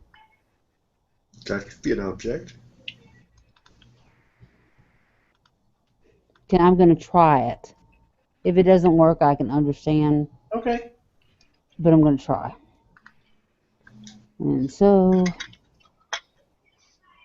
takes me a minute to do. I have to go outside, I guess, to do this. Oh no, you're going to get all of that. Put your Well, here. you know what? I'll just put my hand on something that I've got on me. Because I'm going to assume with that torrential downpour that No, I haven't dried out yet. You want to go out and get a fresh drop of rain. Okay, well, I think I'll just put my hand I'll on. for you, and Huckabus gets up and says, Sister Gorelli, is this glass clean? Yes. Okay, I'll be right back. And he just kind of opens the door just far enough so he can stick his arm out. You don't even need to stick your arm out as the rain All right. cracks. Yeah, here's some rainwater that's hopefully very clean. Try it. See what you do. He's so good to do that for me. Okay, and I'm going to put my hand in the rain and do the goobly hand stuff and all that. Okay. And trying to see what I have to. While she's doing that, Yeah. turns to Sister Gazelli and says, Sister Gazelli, do you have a cake? Sorry? A cake. Do you have any cake? I've got some apple pie from the orchard. Oh my, that's fabulous. It's a good thing you don't have any cake, because no one wants to leave it out in the rain. That's just for the old folks in the room. Wow, man. And then another big flash of lightning strikes just outside the door, right where Huck Right in MacArthur Park. said. Wow. Huckabus is back, baby. That's right. The kids would want to eat that cake by the ocean. It's all good. Oh. I got that.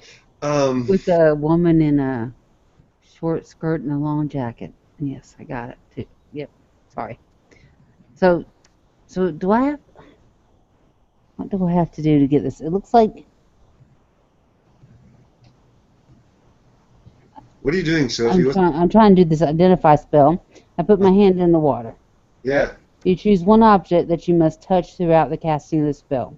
So for a minute, I touch the water. If it is a magic item or some other magic imbued object, you will learn its properties and how to use them, whether it requires attunement to use and how many charges it has, if any. You learn whether any spells are affecting the item and what they are. If the item was created by a spell, you learn which spell created it.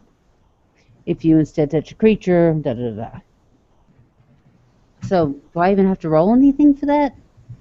Doesn't sound like it. Okay.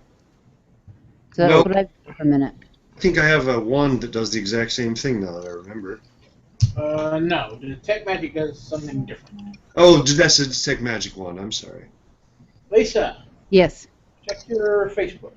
Okay. That's all I'm going to tell you. Mr. Gazzelli, I'm glad to see that you're doing better, and I would really love a piece of apple pie if you did. And if you'd like, here you can have another glass of mead. Yeah. Quite an unfair trade in my favor. No, it's just fine, and I'm going to assume at this point that we have shared out that bottle and we're done with that. All right. And by we're done with that, I mean I'm going to go get 2 cats that are attacking the dog. So the cats have learned to Did- the safety of numbers. Did you get your message, Lisa? I did. I gotta go make sure I know what you're talking about. Sorry, I'm back. My hand's still in the water, and you see me looking very, like I'm trying to recall something. Are you unconscious? Is it warm water? I'm assuming it's not, since it's from the storm. Okay. Did you pee your pants? No. Let's see. Well, and I have a problem here. How's that? So, I don't see what you're talking about. apple pie is quite delightful. You'll have to give my compliments to the farm ladies. They had a child, if I remember. No, you're thinking of the alder leaves. No, this is. The dairy farm, aren't I? I'm sorry? I'm thinking of the dairy farm, aren't I? Yes, that's correct. I had some lovely milk that day. When Sophie's done with this, we should pray for a beautifully sunny day tomorrow so I can go tour the farms and valleys of this little pretty region. I forget how nice it can be here. Seems like last time. Oh, you know what? Are all the spiders still about? There were a number of spiders about, yes. Hang on a second, Carl. Still? Lisa, Yes. don't game it. That's just what you sense. That's everything you're going to get. There's nothing to look up, nothing. Oh, so I can't figure out anything. Well, it says I could know something about it, I'm telling doesn't you, it? that's all you get, and that's all I'm. I just okay. No, Okay. That's it. Okay. Right? That's, Now wait till there's a break in the conversation. That's the sensation that you get. It's like I'm allowing you to get information on okay. a handful of water. Yep. It's like God is crying. I'm sorry. I don't know how to. It's like divine. It's like divine tears. Are you serious? Yes.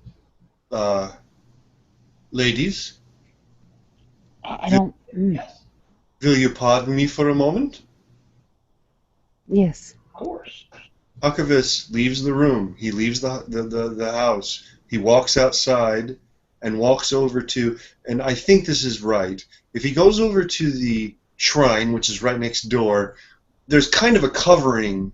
The Yes. shrine is open, but there's kind of a covering. He goes up to the shrine. He flicks a silver coin into, if there's a fountain, if there's an altar, whatever, and then he strips naked and walks out into the field. What? And Huckavis strips naked and walks out into the field, Oh, jeez. goes down on his knees, arms outstretched, his head backwards, and he that's not standing, he kneels there, being doused, because this is what Sophie told him, in the tears of God. It feels like the tears of God in the water that you had brought me. And he's just standing out there, naked as a jaybird, what does that mean, naked as a jaybird? He's just kneeling out there in that field where Rufus died, where Aranis died, where so many horrible things happen, and he's probably having a bit of a cathartic moment. He's being soaked by the tears of God. let's leave the Christian references out of that because they're very steeped. But yes. Oh, sorry, the tears of God's. No. It's cool. Soaking rain. Tip of the hat there, Bear. Yeah, that's what he's doing. And he just totally, like, when you said that, he left the room. And if you look out the window, that's what you saw him do. Sister Grilly, I see out the window that something you might want to just sit, because God's still out wanting to. Because tiefling butt.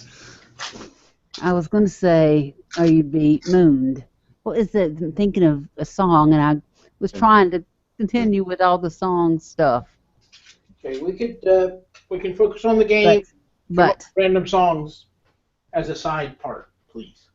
But I think, I'm not sure if Hugvis heard me correctly, or he's just having a moment of, well, wanting to be as clean as possible. But let's just not look out the window for a little bit, shall we?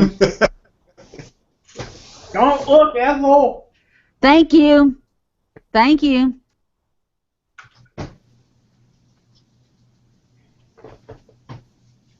Okay.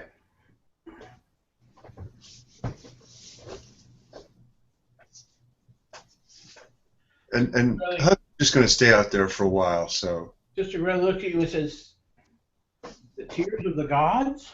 That's what it feels like to me. Good.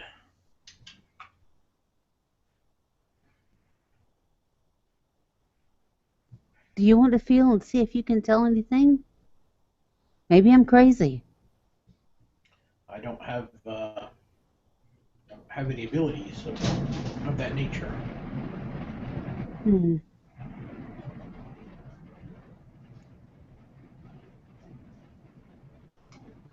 But Well, given your success in saving this village from ruin, I trust that you'll be able to figure out what's going on here. I'm definitely going to try. I'm going to study tonight. I'm going to study.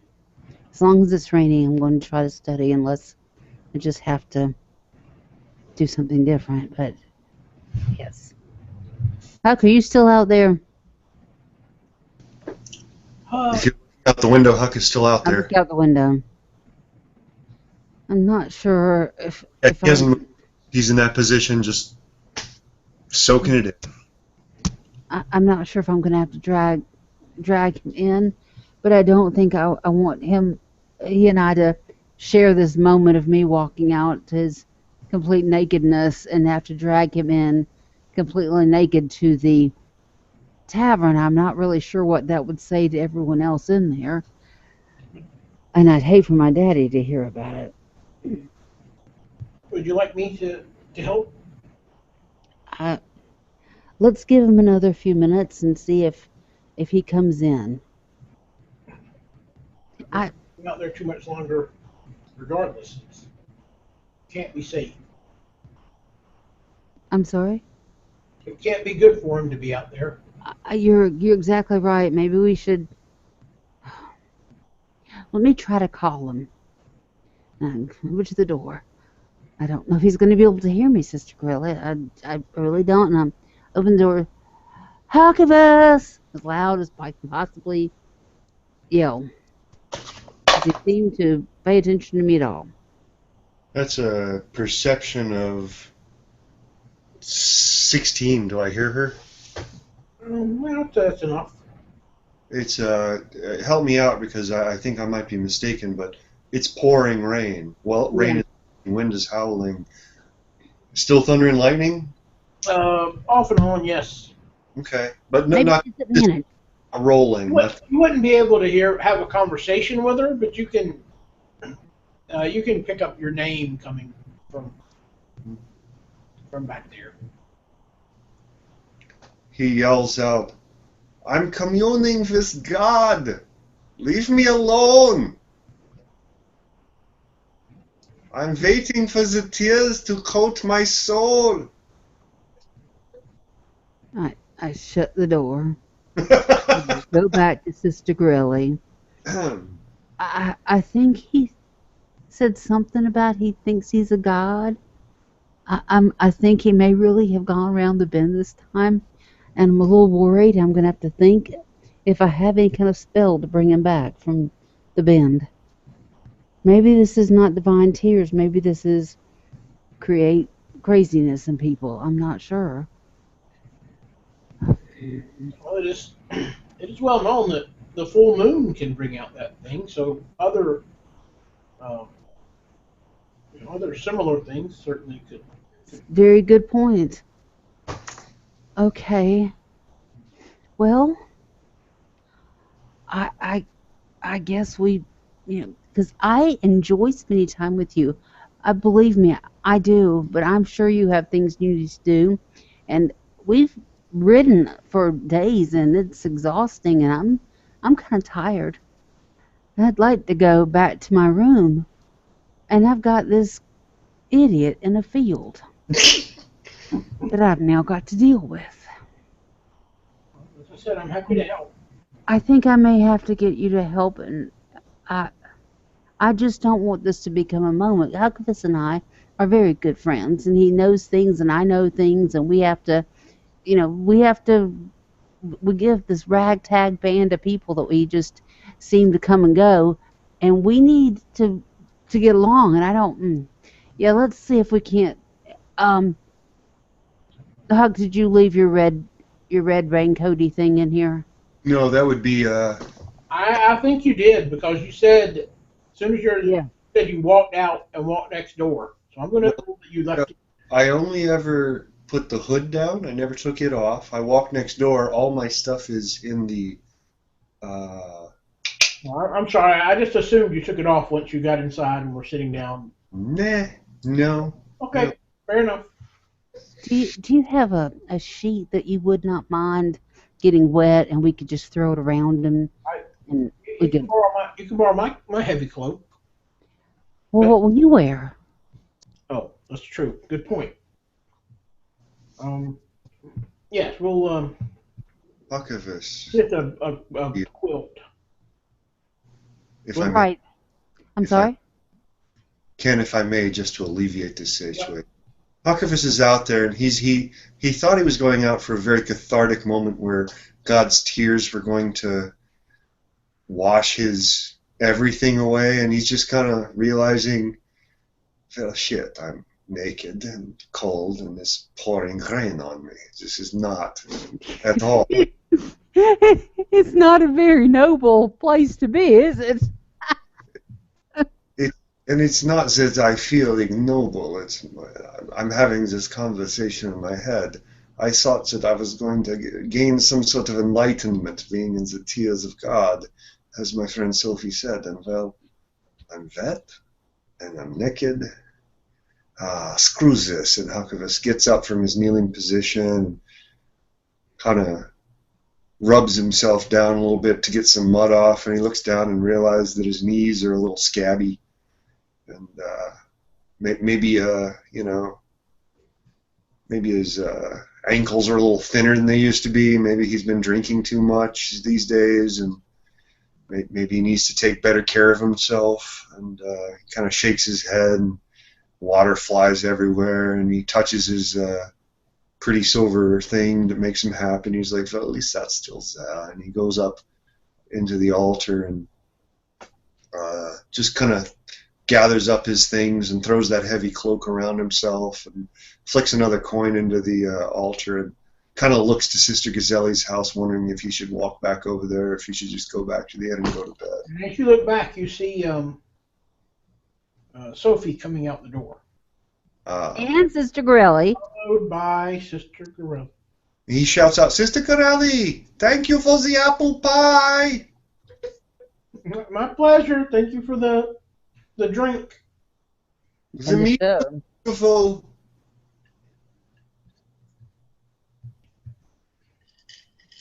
You guys go back to the inn. Sophie, come up here. It's a little drier. I need to talk to you. We're up. He's up under the altar, so there's a little bit of a roof. Ah, yes. I think there's a little bit of a roof. Ken? Yes. Okay. A little bit of, No, under normal rain, you have plenty of room to get out of the rain, but with this mess, you're saying somewhat dry. oh, it's okay. There's still some overspray, but it's not pouring down on our heads. He says, Sophie, I stood in the rain. I kneeled in the rain. I was looking for God's tears. I got to tell you, I did not experience what I was looking for. No. I said it was as if it was God's tears. As if. Oh, Lord. Perception check, Sophie. A perception check? Yep. Let me go back to the thing. You're just trying to make me crazy, I know. Next time I think I will just bring my own dice. I'm sorry. You want me to roll for you, Sophie? I got it up now. I can't believe it. Well, no, I thought I did. Yes, please.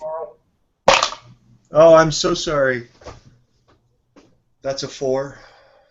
10. Okay. Okay. Sophie does not see the fact that the robe's not fully pulled shut and he's naked underneath. Thankfully for all of us. We should go back to the inn. I feel like an idiot. I think that, yes, going back to the inn, we all need some rest. It's been a long day. Oh my, Mr. has it? Grelly. Yes, Mr. Grelly, we've so enjoyed talking with you. If you're at the tavern, please come and see us. He stayed back at the house, didn't She she? waves from the house. Huh? She waves at you from the house. Oh, okay. Fair. Yeah. Let's go back Door, to the inn. door closed. Let's go back to the inns and let's walk into the inn. And I'll shake off. I won't shake off my cloak because I got nothing on underneath. Oh dear. Okay, he's just in his cloak. Well, Carrying his clothes? he threw all his clothes in his normal rucksack, but he's got a cloak and it's pulled tight. If you look down, you'll see dripping red legs and feet. But Yeah. you know. Oh, this is going to look good walking into the tavern. Well, you think Huckleberry cares? No, I'm thinking about Sophie. Are any of the party, the erstwhile party, still in the pub, or has everybody gone up? Rexa and Orion? Is that correct? Yes, sir. Orion's still sitting by the door. Ah, Orion, hello! We've had a very strange time tonight. We think we've learned some interesting things. Let me ask you a question, Orion. Has any sage or any seer spoken to you about a coming darkness? And he'll kind of, as he watches you walk in, presumably naked except for a cloak, he'll kind of choke on the... Yeah, I'm looking down at my feet. Fully, like picture he has like the cloak is fully enclosed. You don't really know that he's naked unless you surmise that from feet and legs sticking out from the bottom. You're not seeing tiefling ass. Okay, never mind then. Tiefling wiener. All right. You might see a glimpse of tiefling abs, but only if you like it. No, I'm kidding. Whew. All right, so we're rewinding this. Retcon. Yeah. He's wearing a cloak, and it is pulled entirely shut. Okay, good. And then he turns to you, and he rips it open, and he goes, la la la la. No, he does not do that. Oh. Cannon. Oh. Cannon. Oh. Okay. I wonder if we have any viewers right now. Okay, anyway. So Orion will kind of look surprised at somebody walking into the door. He'll snap out of his trance that he was in and answer your question by just shaking his head no. No, I don't think so. Well, let me ask you something. Were you just sitting here all evening? Well, just, I don't know if being in the trance is like sitting. It's more like sleeping, sitting up. But yeah, I've been here. Did anyone else come in? I don't think so. I would have snapped out of it beforehand. Did anyone else go out? Nah, I'd say no. You speak to gods often. No. Interesting. Is Rexa in the room? Yes. Ah, there she is. Far end of the bar. Hello, Rexa. A rather inebriated. An little She tiny just, bike goes by. yeah, apparently. And she just kind of looks up from her food because she was still eating, and gives a very small wave.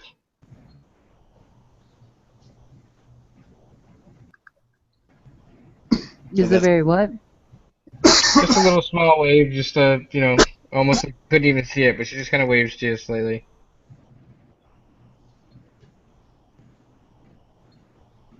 Did you guys not hear that? Um, Yeah. Okay.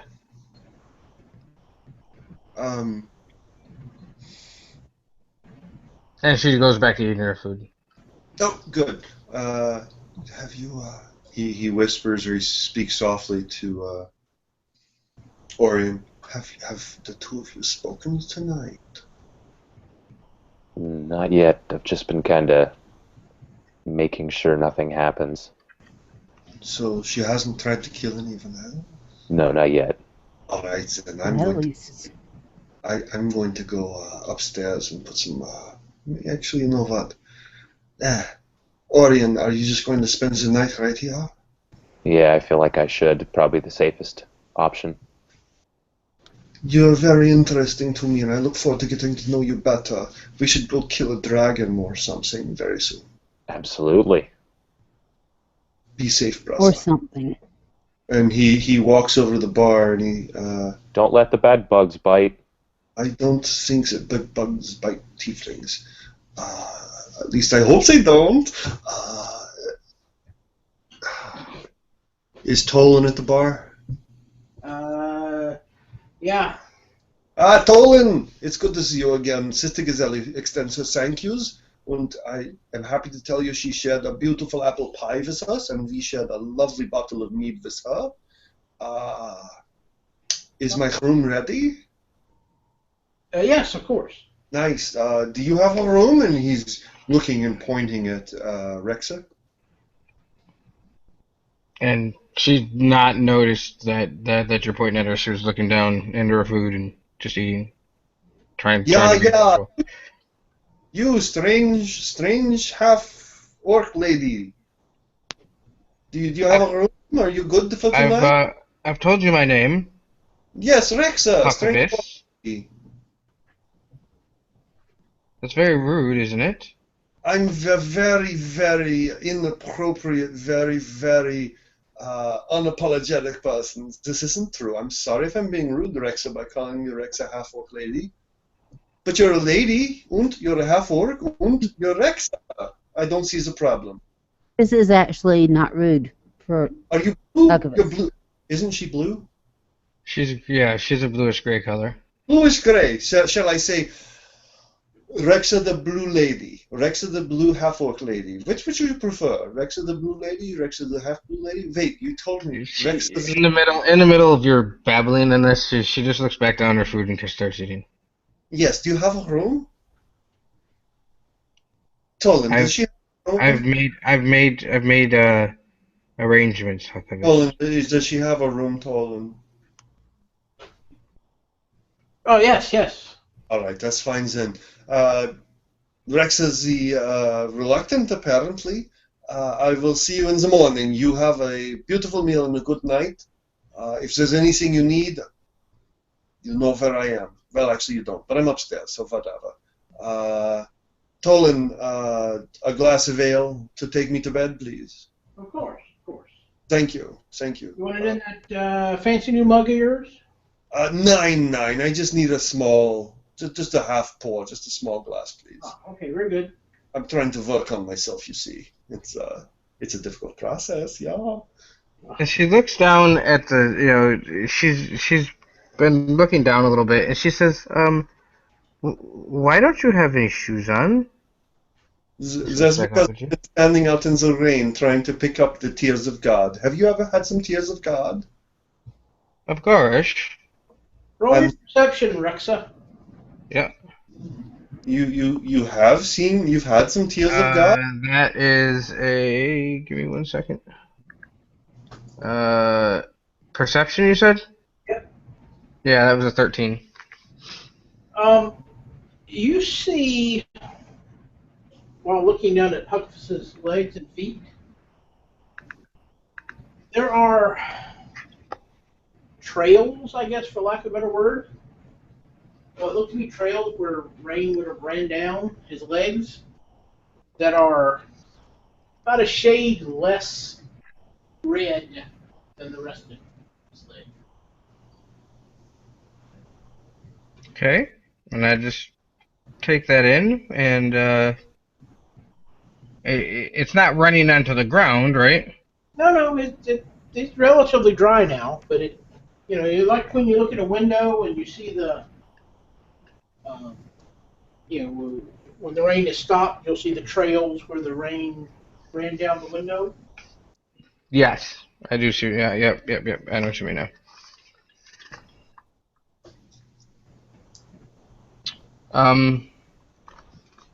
Yes. No, I can't say that I've ever laid in the tears of Garmouche, or even Lady Luthick, but Oh, this is wait, Garmouche? Litkin? Who is this? I don't know these gods. of course you don't, because you're not an orc. Oh, it's Tiefling. fascinating. You like to talk about that I'm a half orc so much. What are your tiefling gods? I'm Do a you have any? god. You are a tiefling god, so I should bow to you. Is that what you're trying to tell me? No, you misheard me. I'm a tiefling, comma. I have no god. Oh. Nowhere. Do you not? I'm sorry. You're not, I'm sorry. I'm confusing you with this elf over there who seems to know all about us. You don't know all about us. My name is Huckifus. Nowhere. I'm from nowhere. I have no gods. Nowhere at all. All right? But I'm fascinating to know about your gods. Please tell me about them. Some other time, maybe. No, Some no. other time. Here. Tolan, please fill my big cask and bring this Rex. Roll me a Constitution save, Huck. Oh dear. Do you remember our very first game? Huckvis drank like a fish, and I finally said, "Please let me roll a Constitution check." I feel like this might come up and. Oh, hey, that's all right. Right? That's an 18. All right. You're feeling very, very tired. You've had a huge day. Yeah. A lot going on and setting out in the rain. Hmm. You are welcome to fight through it if you would like. But your body is telling you, that you've had a big day. No, you know what? He is ready to have this conversation and rally just a little bit. He rethinks his order of the large beer, but he definitely has that short beer, and he says, "Please bring the Lady Rexa another ale so we can have this conversation." Right on it. Well, thank you. Rexa, please tell me. As the innkeeper lets out a big yawn. Yeah, and as Rexa notices this, she goes, that's really unneeded, Tolan. I was actually going to turn in right after I'm going to bed. And I look at Huckvis and I go, I don't think I'm the woman you're expecting. I know I talked a lot when I first met you, but it's me trying to. She looks back down at the food, and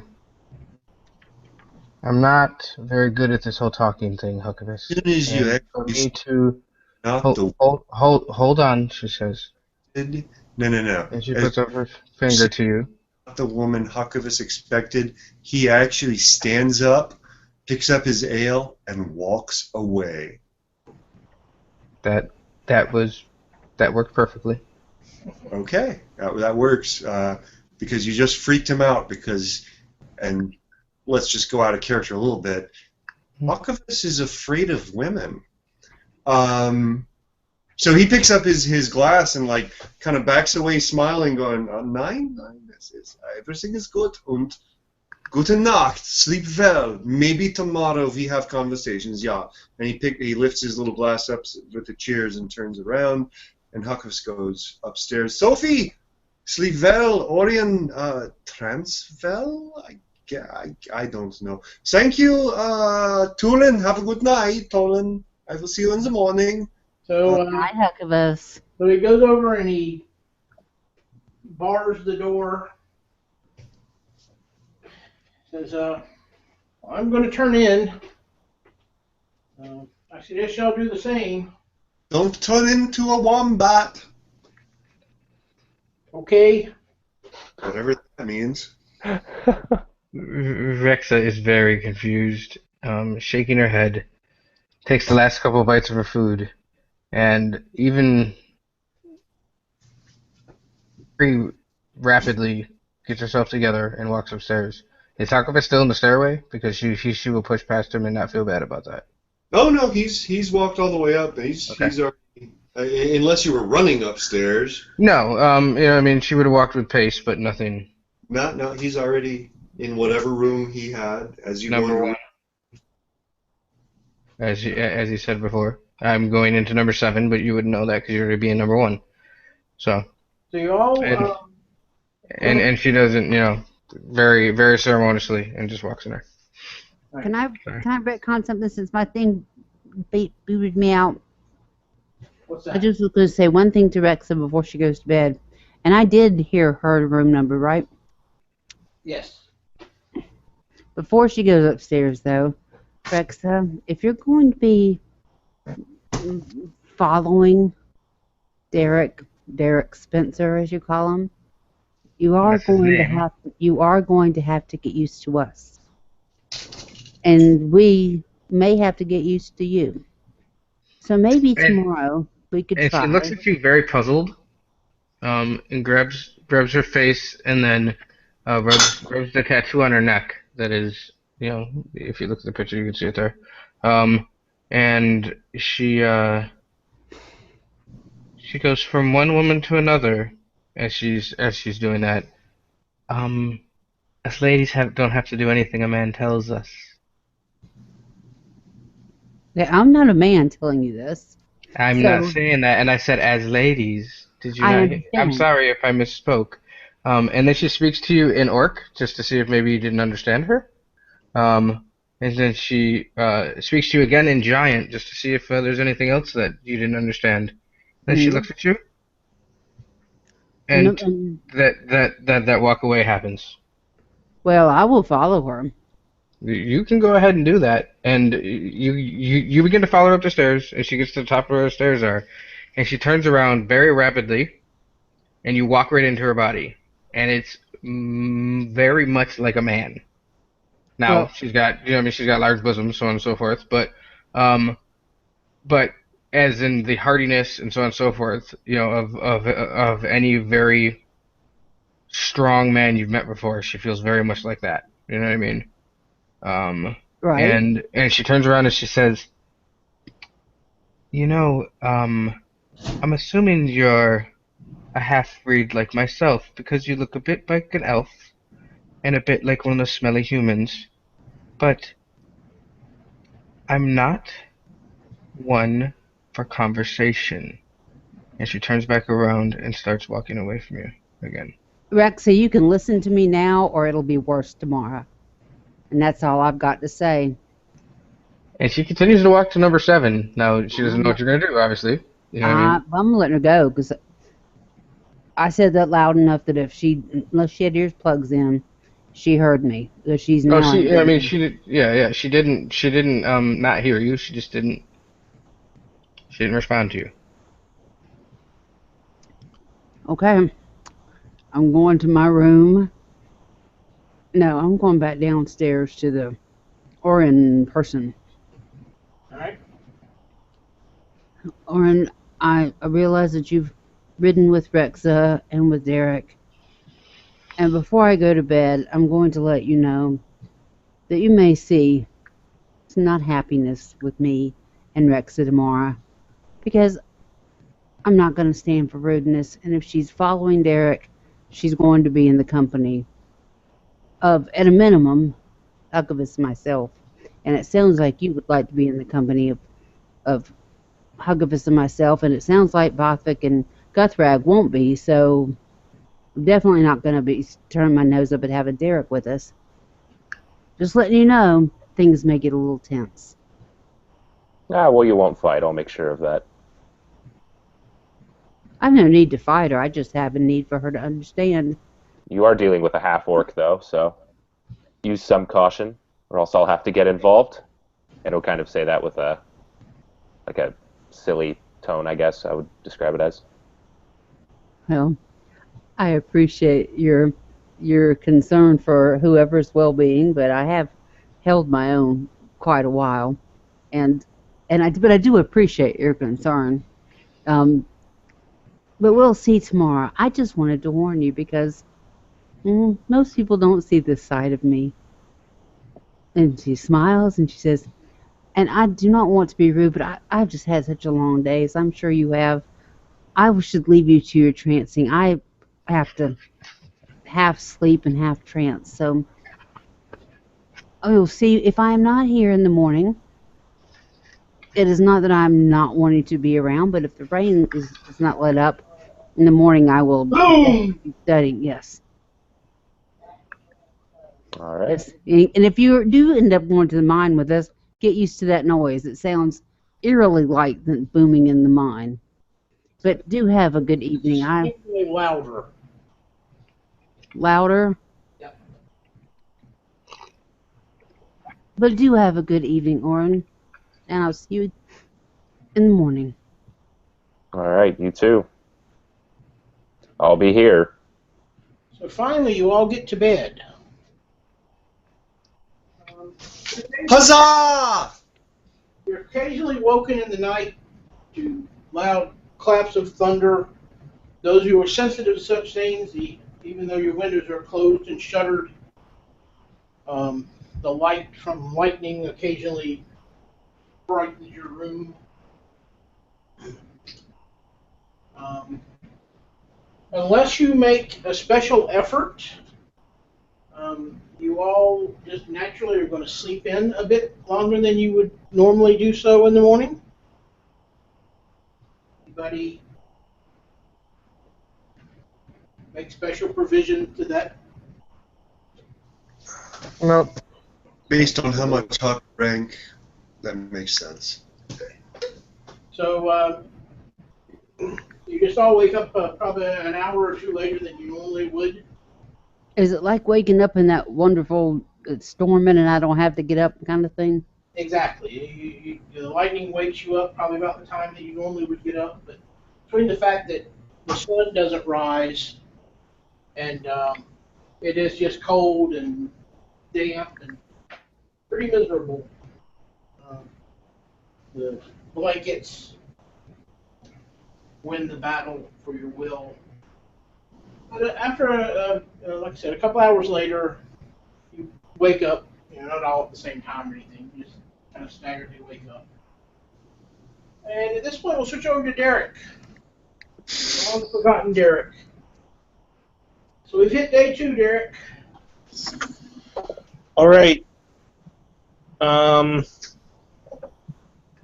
Yeah, I guess I'll come out of my exile. I will gather up my things and head back to town. You gather up the things. When you get to the, when you hear murmuring of it, but when you actually get to, you're still using the side entrance at this point. Side entrance, not a particularly good idea to go back to town. You probably can do it. The ground is extremely muddy. There are little flash rivers popping up from time to time.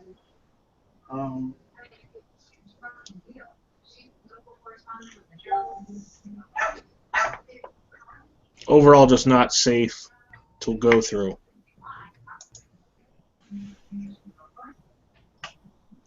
I would think not. Yeah, I mean, you might could make it, but it would not be an easy trek. Um, Tell you what, think well, on I it. guess I'm. Think on it a second. I'll come right back. Mm-hmm. All right, back in town. What are our plans for the day? Breakfast sounds good, or I guess it would be brunch maybe for us. Hakavus gets up. Hakavus gets up when he gets up and sighs deeply, like I just did, and says to himself, "Well, it seems like this entire place has been inundated with water. We should probably do what?" And he taps his horn a couple of times. And says, "What do you?" Perception, Douglas. What? Roll me a perception. Yes, sir. Boom, pow. 19. Your entire body is covered with those trails that I Mm-hmm. tried to reference earlier. Okay, you explained that earlier, and I didn't understand it. I heard it, but I didn't So get it. you know how when it's raining and water kind of forms those little trails and it goes down the window? Heard it. I didn't understand it. So basically, it looks like you're streaking. Oh, streaking what? So like a color coming off of Hook? It looks like where the rain streaked down your body, Uh-huh. you're about a shade less red. So it's kind of like I got a streaky inverse sunburn or suntan. Yeah. Inver- Is it still raining? Oh yeah. Oh. No Okay. better or worse. What? No difference in the rain. No difference. Okay. Hakavus sees this. He looks at himself and thinks to himself, well, tears of God. That's interesting. This has never happened to me before. I've never... Huh.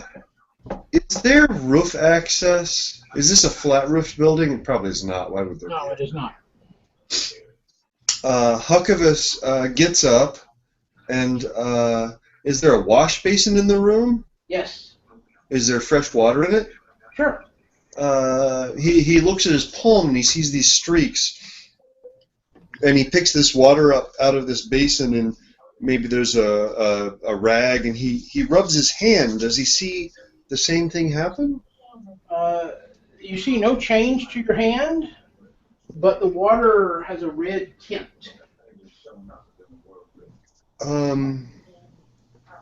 Hakavus nods to himself,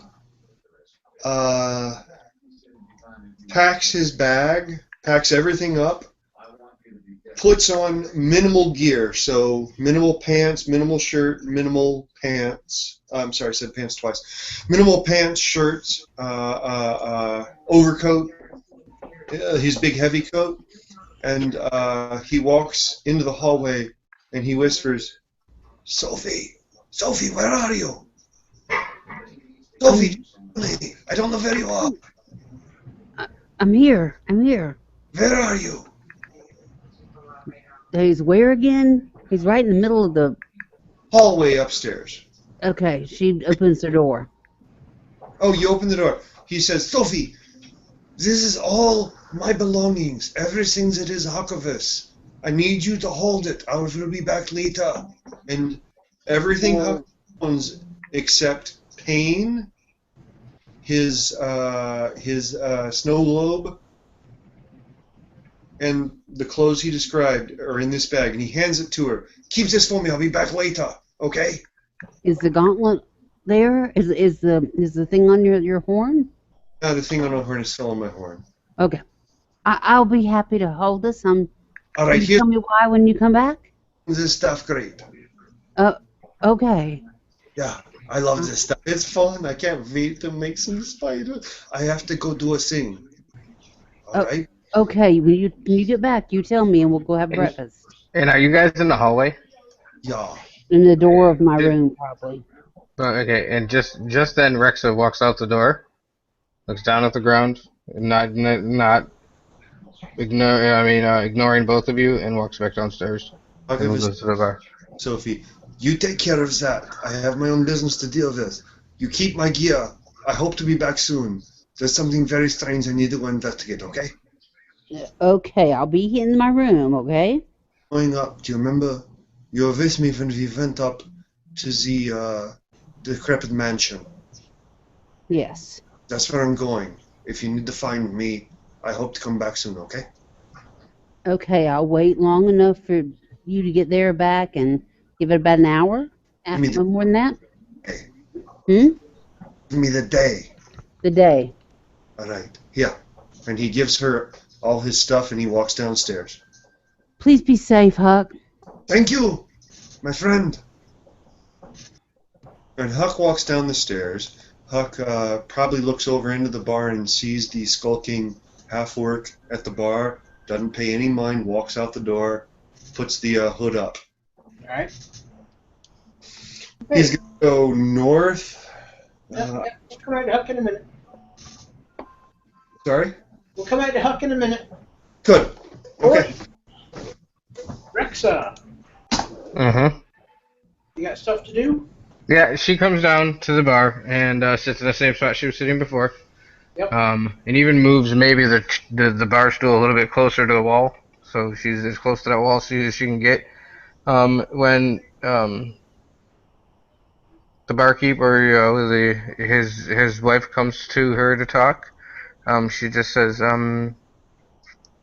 I'd like some breakfast. Is that what it's called? Breakfast rations? That's correct. That's correct. Okay. Up in a jiffy. I'm sorry? Thank you. Can I just have some just some water, I guess, with it. Well, very good. No worries. And has Derek come back yet? Did he come back in the middle of the night? Oh wait, you barred the door, so he wouldn't be able to. Nobody came in a second. Well, what was your name, dearie? She looks, very, very reluctant. And she said, "My name is Lady Rexa." Lady. That's very fancy. Yeah, that's not. It's the title. It's the title I was given, not that I want. Glad you're here. Glad you could get it out of that mess.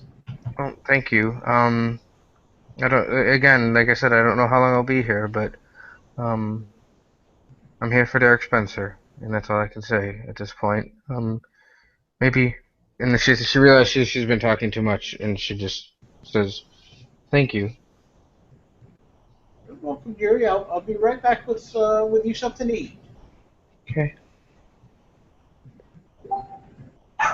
And Orion was in the booth that he had been sitting at the whole night. He was actually drinking a cup of tea.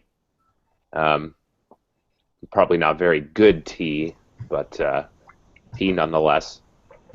And after he finished his cup of tea, he would actually want to go and take a look around the town, just to walk around and get a feel for it and brave through the rain.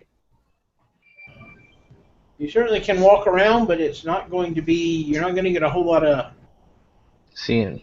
Yeah, I think he'd do it anyway. Okay. Yeah. Sure. No problem. All right. I mean, you know what the town looks like. You see a lot of looks like new construction. A lot of you get up close enough, you can see a lot of the buildings are Excuse me. had to be partially reconstructed.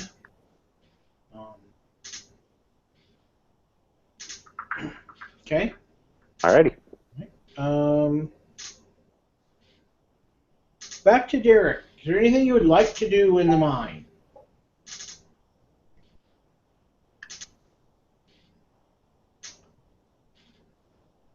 Well, Boflix would like to approach him. Sorry, my thing was having a hard time bringing up the page again, unmuting myself. That's all right. Boflix can go ahead. Yep, go ahead.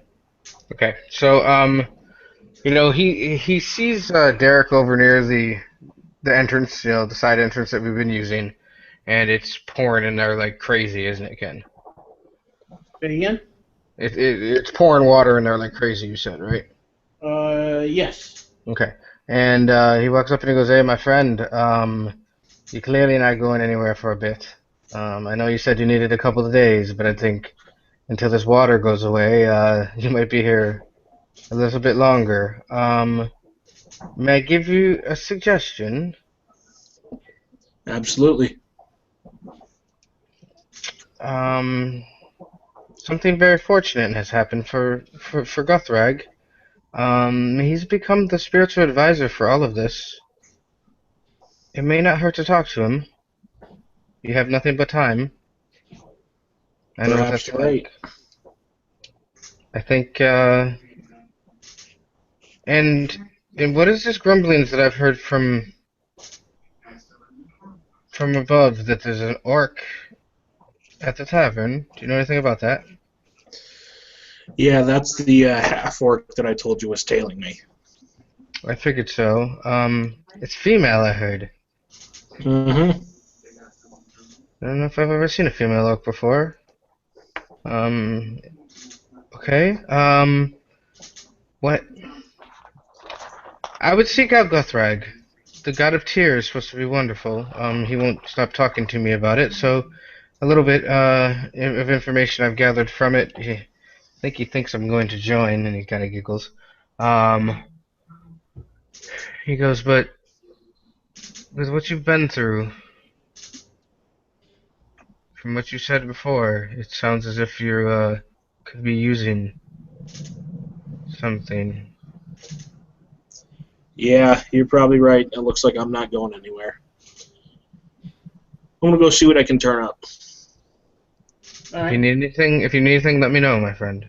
And Mhm. he gives you that bro, half arm handshake, and then walks off to somewhere. He's on constant patrol, so walks off somewhere else into the mine. It's easy enough to find Guthrag if that's your. Is there a temple in the mines? Yes. If you recall the where you guys had the big fight, the very last room you guys went in when you were clearing it out is a temple. Yes. Okay. Do I know what god it's to? It is to the dwarven god of mining.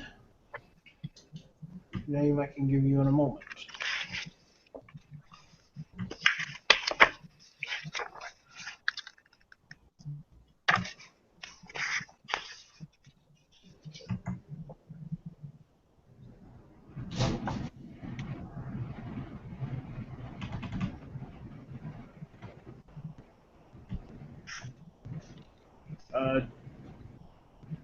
Dumathian, the dwarven god of mining.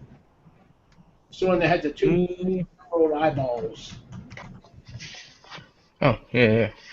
That's a cool picture. I've seen that before. Well, I think I'm gonna go sit in the temple for a while and think to myself some more, do some more meditating. Okay. As you're meditating, Guthrag does pass through after several other dwarves.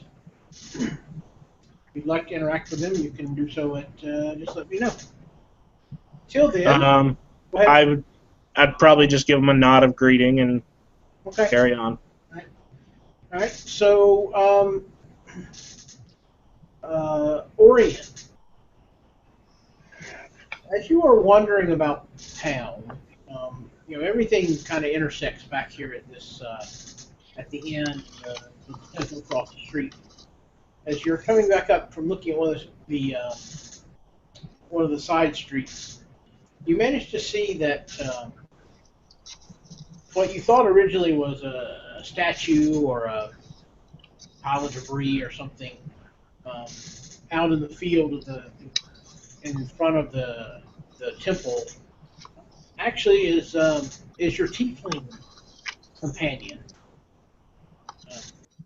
As you get a bit closer, not only is he in the field, but he is stripped down naked, with his arms outstretched just being buffeted by the rain. And how close am I to him? Up to you. As close as you want to be. Okay, I'd probably be in shouting distance. About 20 feet. And with his hand sort of blocking Huckabus's, nether regions, he'd scream out, "Well, you're just letting it all hang out, I guess." Why are you bothering me, friend? Well, I mean, I wouldn't exactly say that you sitting out here naked isn't bothering me. Do you have a reason why you're out here? Yes. So, and he would kind of be like trying to get you to continue. Like, what's the reason? He's not necessarily even paying attention to you. And he would Orion would be like, okay, and Real quick, I've got this rainwater cascading down around me. What's it feel like? What's it look like if I look down at my arms? What do I see? Just regular rain. It's quite cold, as you recall. It's the beginning of autumn. I don't see any. Nope, nothing that you're looking for. Huckabus sighs deeply and looks up at you and says, "But have you never seen a naked tiefling man before? Do I offend you, elf?" no, I mean, can't say I have seen one before. There's a first for everything, I suppose. I'm sorry, is it not common amongst your peoples to walk around naked occasionally? Let it all hang out, my brother? Nah, I can't say it is. Oh, fine. And Huckabus is going to get up and begrudgingly put his robe back on and say, "This was a failed experiment. I don't even know why I tried this. I was told there were tears of God everywhere. Everywhere the gods are crying." And he's willing to roll a deception check on that if he needs to. I just came out here to experience it again. Look here. And he holds out his arm, his hand. Are the streaks on his hand? Yes. Look, you see these? They weren't here yesterday. I bathed in the tears of God yesterday. And he's kind of yelling because it's raining. I bathed in the tears of the God yesterday. Let me do that again. We are at play in the fields of the Lord, my friend. And I do not understand nor know whose God is whose or why any of these gods are gods. But I feel like we are actually at play. And look, do you see these streaks? They weren't here yesterday. I don't know what's happening. I came out here to see if it would happen again. And Orion would sort of look closely at the streaks. And might he know anything about them at all? Wait, who's with you? What? No one's with him. Just Oh. Orion. As he looks closely, Huckabus just pulls his robes open so you can see like full chest all the way down. You see? Oh. And he'll put his hand to block your nether regions again. Are you serious? What are you, a child? I don't think so. A couple 100 years old or so. Come on, you've seen a willy in your life, brother. Who cares about that? Look, you see on my chest, my finely chiseled... It's not finely chiseled. My finely chiseled chest. You see all these streaks. They were not here. I stood out in the rain. Sophie told me we were experiencing the tears of the gods. So I came out and I bathed in them. And I felt nothing, friend. And he's just holding his cloak open, staring up at the sky as maybe you're shielding his junk. I don't care. I stood out here yesterday in the night, and I experienced, and nothing happened. I felt nothing, but I woke up this morning with all this, and I've been bright red my entire life, and now I have these very strange, not red streaks all over me. Why is God crying on me, brother? While Huckabus is going through this, Orion would kind of try to look around to see if maybe there's like a horse trough anywhere. Oh yeah, yeah. The stables are actually next to the temple. Okay, and he would look back at Huckabus and say, Overflowing. and yeah, I'm assuming they're completely overflowing with rainwater. Well, he would look at it and he would point. He'd be like, well, why don't you just try taking a dip in one of those and seeing what happens?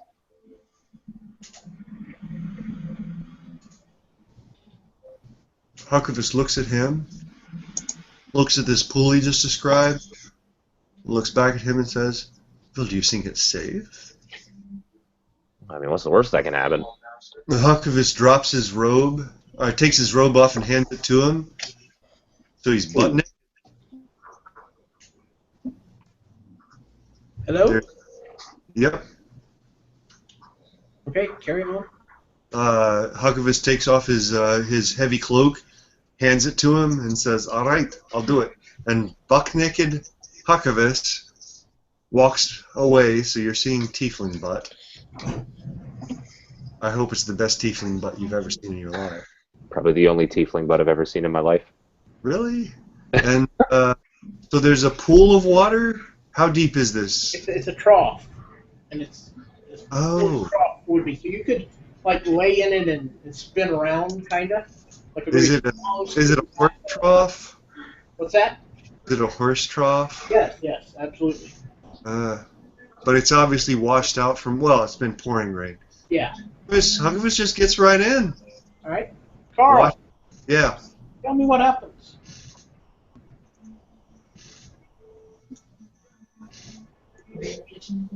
I'm sorry? Tell me what happens. I don't know what happens. What do you do? What happens? Oh no, I'm asking you, God. What happens, Carl? Oh no, I'm asking you, God. All right, what happens, Royce? Yeah, do it. I'm asking you, God. Damn it. I'll answer the question for me. No, I'm not in there. Actually, I'm gonna pass it to Andrew since he hasn't had a lot to do tonight. Give him some input. I have no idea. Lisa, do you want it? No. Bounce around. No. Go ahead. You've got to do something, man. Actually, hang on a second. Carl, you get one more chance. I think he. I like the answer I come up with. Oh, wait. Stop. Everybody stop. My friend Corey laughed gleefully when you... So go. It's yours, Corey. Alright, so, Huckabus... Corey, Yeah? this is canon. I know! All right, just So, I accept that. and he... Okay, so Huckabus gets himself in the water, and he moves around, so on and so forth, and he notices the water does turn a little bit red. What? And it does freak him out a little bit. And then when he stands up... Corey, start again. Start again. Wait, hold on, why? Start over. It's beautiful. I was talking over you, and I didn't hear it. Okay, so, Huckabus is in the trough, bathing around. He does notice the water turns a little bit red. It has a little bit of a pink color to it. As he's looking at the water, and he stands up, and what Orion sees is that he looks a little bit like a candy cane now. I mean, looks great. You want a mirror? And it's all over his whole body.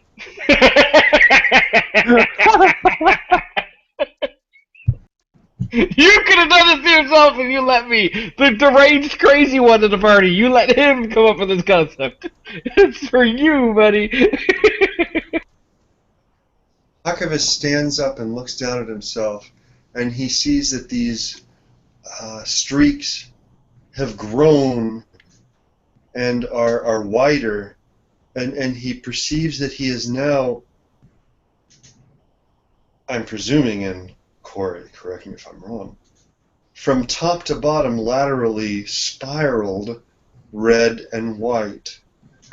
No, they're more just And he straight lines.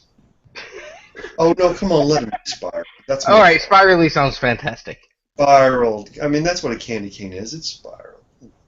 That's correct. And he looks at himself, and he looks at Oren, and he looks back down at himself, and he says, Oren, my junk, it looks like a Mitmisgasmith experience. Oh, my God, my whole body. Oren, I'm magnificent. Do you see it? He's trying to not laugh hysterically. And Huckavis is admiring his Or is that arm. voice? No, Orion is in character, trying not to laugh hysterically. You're welcome, buddy. You should laugh hysterically. Huckavis is looking at his arms, his fingers, like you know what? He looks like a goddamn tall, skinny Oompa fucking Loompa.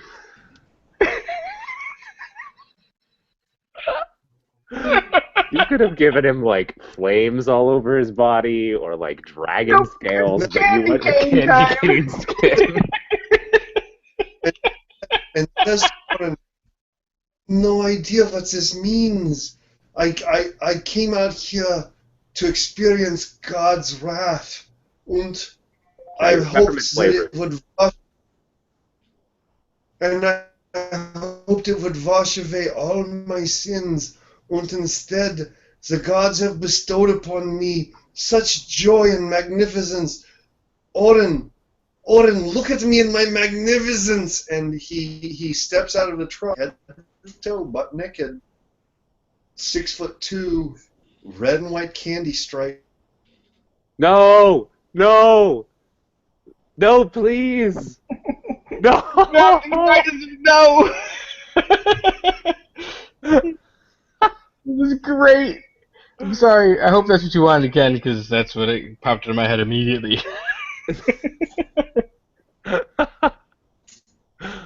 Ooh. The Candyman can. Takes the place and takes the world, make good, yeah. Look at me and my magnificence.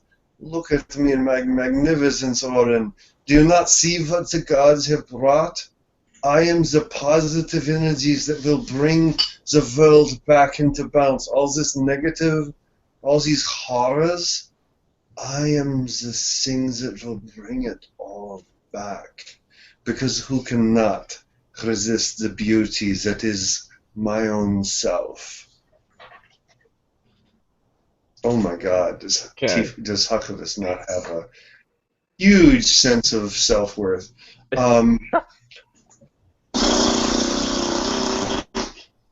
Meanwhile, he gets out of the trough and picks up his robe and did I lose connection again? No. So You're good. Oh. and wait. less self-conscientiously than he would have last night. It's still pouring rain, right?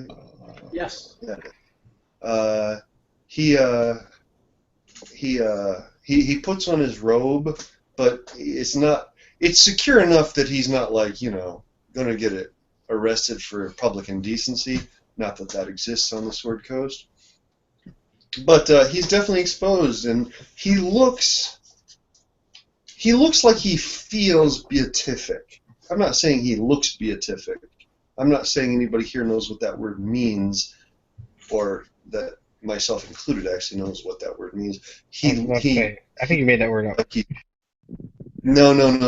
It's a very Catholic word. It exists.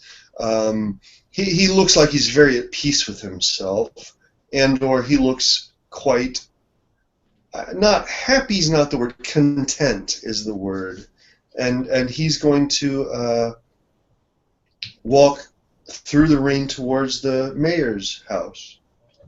Okay. And Orion watches you walk away, and then he'll look down and shake his head and just say out loud, "What did I just see?" You just saw a rebirth. Come with me, Orion. We need to meet with the authorities. Oh, of course we do. And he'll begrudgingly walk along with you.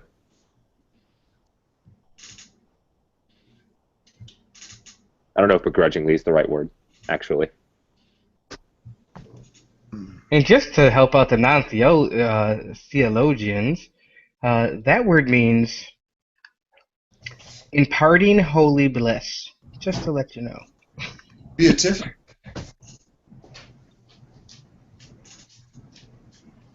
Corey? Oh, I'm muted. Oh no, I'm here. Beatific means what? Imparting holy something. Blessings. Imparting holy bliss. I thought it was, okay, imparting. Boy, that's very... Okay, sure. No, you're right on point. I'm going to be a grammatical dick and say that imparting is inappropriate, but it doesn't matter. It's fine. Screw you, imparting is beautiful. He is going to walk. It's morning still, right? It's closer to midday at this point. Yeah. Midday? Oh, man, I thought it was at least late morning. Okay. Well, you slept in, remember? Yes. And then you went out, and then Royce went out and wandered around the town for a while. So, yeah, it's probably midday. He's going to walk up and knock on the mayor's, what he said earlier was the mayor's mansion, the mayor's house, the mayor's door, Yep. where hopefully Sildar is. Yep. And then he's going to reach down, and if the door is open, he's just going to open it and walk in. Okay. Is the door open? Yes. He walks in. Is there anyone present? Sildar is actually heading like he was going to go answer the door. Sildar. He looks at Huckabus. Sildar, You- you see in my read form. I am... Oh, my God. How much do I want to push this? The tears of God have rained down upon me, and they have found me spirally blessed.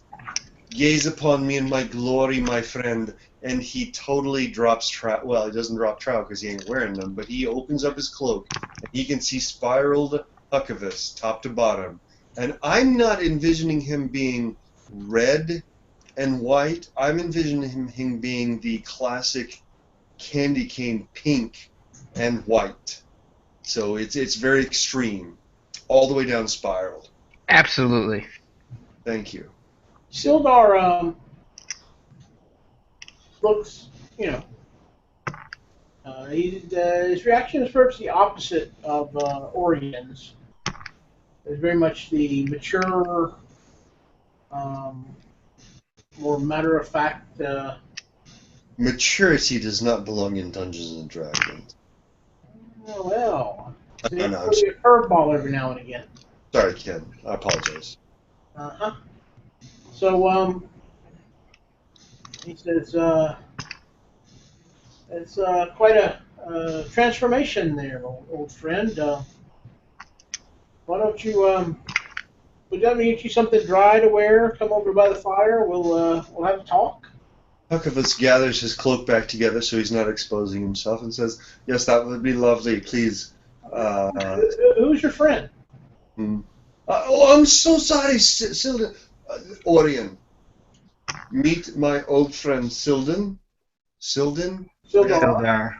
Sildar. Meet my old friend Sildar. He has been a part of this entire process of finding this mine, exposing this mine, exposing myself apparently. And very important man. I appreciate his efforts. He now titularly runs this town.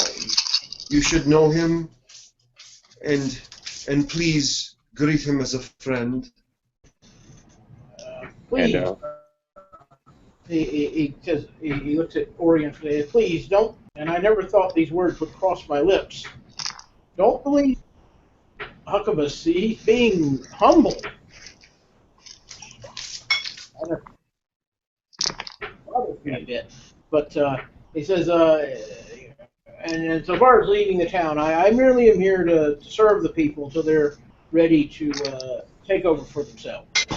No, I understand that. That's what I But, appreciate about you, my friend. You're not here to be a tyrant. You're not here to be you're not here to be a king. You're here to form a gap, to help out with something between when something was and something is. Please quit rolling your dice, whoever's doing that. Oh, sorry, I was bored. No, I'm trying to get to it. Please understand, Silda. I think what you're doing is magnificent. Meanwhile, you're helping this town get back on its feet. You're helping this town be in charge. And we came over to meet with you and say hello and see if there's anything you need us to do. We're back. It's me. It's Sophie. Here's our new friend you just met. He's a nice fellow, I think. And here I am in my candy cane form. I think the gods have wept upon me, and I have an important part to play in the coming evils of the world. Have you heard anything about the upcoming evils in the world? I'm just curious. Not really. I've been so focused with all the hustle and bustle here in town and getting it rebuilt and all that. I haven't had time to worry about the bigger world. That's all right. What I've seen about what you've done here is magnificent. I thank you. Thank you. Remember, I wouldn't be here if it weren't for you, so you deserve some credit for that. You and your friends. I'm coming to learn, Sildar, that all of our presences in this world are not in tiny places, but are exposed and large, so that we become these large candy canes of life. I'm just coming to grips with the fact. I mean, this just happened. Did you not see this? Look at my arm. Isn't it magnificent? Ken? Yes. Please tell me my horns are not candy caned. I'm going to make that decision at some point. It's they're kind of hard to tell right now. They're kind of glisteny. Hmm? Kind of glisteny. You'll probably know. When they get good and dried off. God damn it. Right now.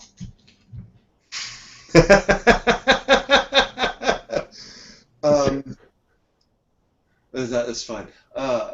This is all new to me. We wanted to come over here. I wanted to come and see you and introduce our new friend. And just make sure everything's going well for you. If there's any help you need, we're in town right now. Always glad to help. I feel like... No, go ahead. Right now, till this storm passes, assuming it ever passes. I know it's crazy. Is it flooding out in the farms? Is there bad water problems? Do we need to form committees to take on some sandbags and reinforce some dikes or rivers? I'm fairly certain that you're using your striped technology is beyond our current methodology. I.e. that We'll say to you that all the Greeks in the field agree with you, and we don't know what's happening. All I'm wondering is anything flooding around here? Have you heard from the farms? Oh, I mean, yeah, everything's pretty much flooding around here. Not really much. Divert the water from one place, it'll just flood something else. So there's not really a whole lot we can do but wait it out. Oh no! Oh dear! If there's all this water, what's happening in the mine? I don't know. Oh, we should go check that. Or can we get? It's dangerous to make that trek under these conditions. Oh no, that's terrible. I wish I was a tiefling with wings so I could fly, and it would be lovely if my stripes gave me wings. Did they? No, they did not. That's terrible. I don't think birds would do so well in this mess either. Might even do worse. Just be flung to the ground or slammed into something. Seems. Well, good news. And I asked, I was with Sister Gazelle last night, and I asked her, so you might be a little bit more aware of what's going on in this town. There were terrible spider infestations. That's the right word. There were terrible spider infestations to the north. Is that still happening towards the old expired mansion up there? There were lots of them.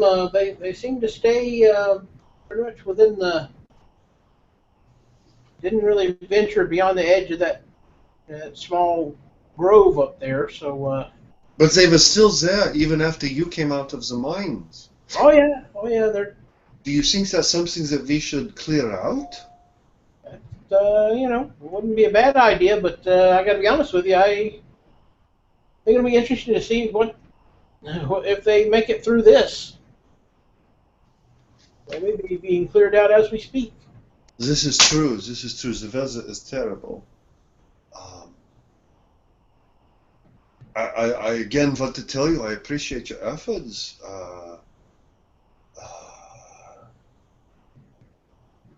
You're a dwarf, right? Sildar? No, he's a human. Still does. The human. Have you met a lot of half-orcs in your time? A few. I mean, it's not like they're that common, but probably as many as most.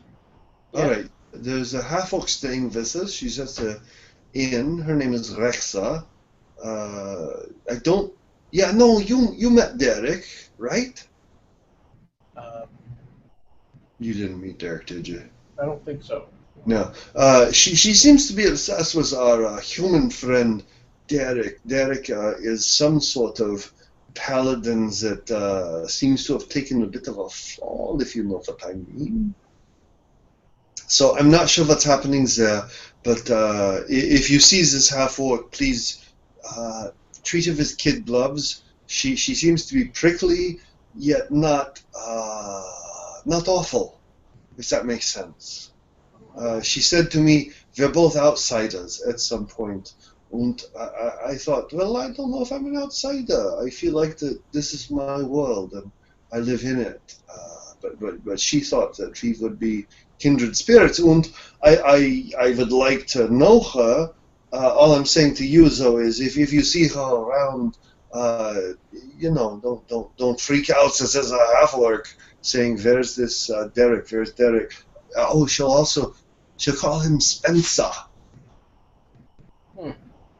Well, that's apparently his name. But you haven't met Derek. Human, grudge on his shoulders. He can resurrect some dead. It's very strange. Interesting. Can I ask you a question? Your crew you're dealing with, traveling with, is changing. Expanding and strange. Yeah. I miss my old friends, but you have to roll with the punches, yeah? All right. Well, I'll keep my eye out for this Rexa and Derek. That's great. Are you? You and I first met down in Neverwinter, yeah? No. We did, right? No, we did not. I left just before you did. I left. But you were in Neverwinter. We started at the same place, but I came down with Rockseeker, trying to get down here first, and y'all were going to follow with supplies. Yeah. But you spent some time in Neverwinter. Oh yeah, absolutely. That's where my home is. Oh, your home. Then you and I are. I've spent much time in Neverwinter. I wonder if you know some of my friends. It's possible. That's the Rusty Bucket, Charlie. He kind of thinks for a minute, and you can roll me whatever the hell it is, sense motive, whatever it is nowadays. Insight. That's pretty good. 18. Insight. He's clearly not thinking, does he know Charlie? He's thinking, how to respond to this question. No, that's fine, that's fine. I feel like you've been down there, so you probably have come across Jay Cha. Same general thing. He says, I've heard those names. All right. These are my mentors. Those two. They know things. They learn things. What I would suggest to you, if you're going to run some things in this town for a while, maybe you would like to reach out to them for information. If nothing else, maybe a trade of information could go both ways. What sort of information? What I don't. What do you need to know? I mean, And they might be able to provide that, but they will need to know things. and he kind of, he shifts his countenance a bit, and he says, "Well, they certainly know things in Neverwinter, but I mean, how much would they know about here?" More than you might think. Let me tell you a couple of things. In this region, just up the road, there's a boss of his own, little Thorn. Help me out, buddy. I'll look it up. Are you asking about the guy that I'm employed by? I think so, yeah. Starrock? Thorak, there's a guy just up the road, Thorak. I'd never heard of him till just recently, but this guy's heard of him, and he points back towards Orin. Tangentially through this half-orc. So there's a competing interest in this region. You're trying to run a town as a human in which there's a very large dwarf presence running a big dwarf mine, which is going to be huge and powerful. And if this war comes, and this war is coming, my little friend, this will be an important place, yeah. So it'd be best if you have as much information as you can, yeah. Of course, yes. Yeah, so again, if I'm just telling you, if you want to reach out to these people, Jay Cracker down in Neverwinter, powerful network, powerful information, and with information can be power, yeah. Okay, I'll take that into consideration, yes. Who brought you here? No, Fate, I brought you here, did I not? Yes. I don't want to strong-arm you, my friend. Candy-caned Huckervis is feeling very generous, so he wants to suggest to you that you need to reach out to those people. Charlie, that's a Rusty Bucket, and Jay Cracker in the same district. You should send them letters. You should send them just, hello, we have a mutual friend. That's me. And you don't owe them anything. They don't owe you anything. Trust me, trade information, and you will go far in this world. The rain's got way worse. I'll take that under advisement. Thank you, friend. Thank you. I look forward to speaking with you again. Orwin, you got anything to say? Orin? Orion, yeah, he's just been looking at the rain this whole time and just kind of listening in on the conversation. Okay. Anyone else in town need to do anything today? Lisa, did you want to do something? Come on, girl. You wanna Yep. go toe to toe? Let's go. I'm You might not like the answer you give from Rexa. not scared. I'm going to go downstairs for breakfast or brunch or whatever it is.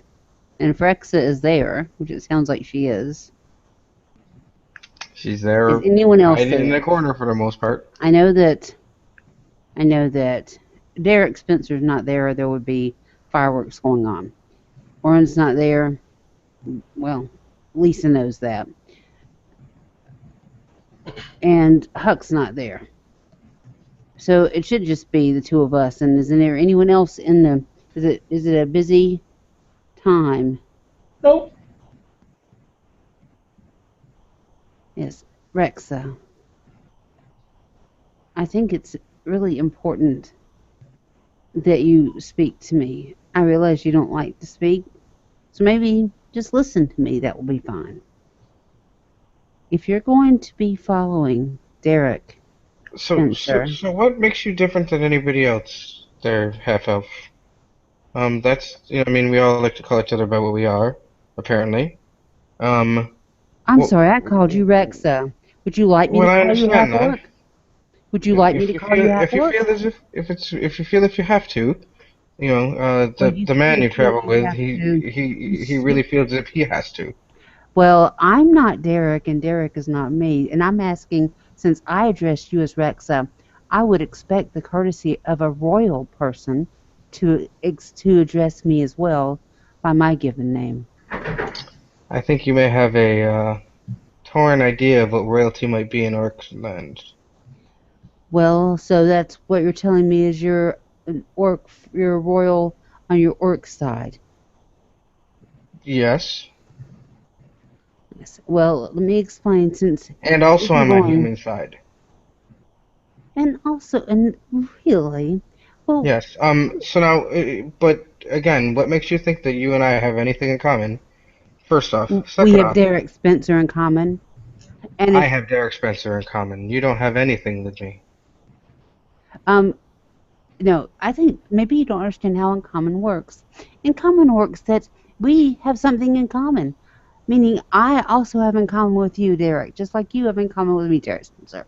So, what I'm trying to tell you is, if you are going to be involved with Derek when he is in a group with me, I'm going to be watching you. Well, I I'm have not no hard. I'm not hard problem. to miss. I'm the largest person here. And she Would it laughs. be possible, just for a moment, because I'm wondering if you're hearing me, and I'm not sure if you are. I'm saying to you, it is really important if you're going, because if Derek and Huckabus and I guess this Orion and I go off in a direction and you follow, you will be part of our group, whether I like it, whether you like it. How close are you to Rex at this point?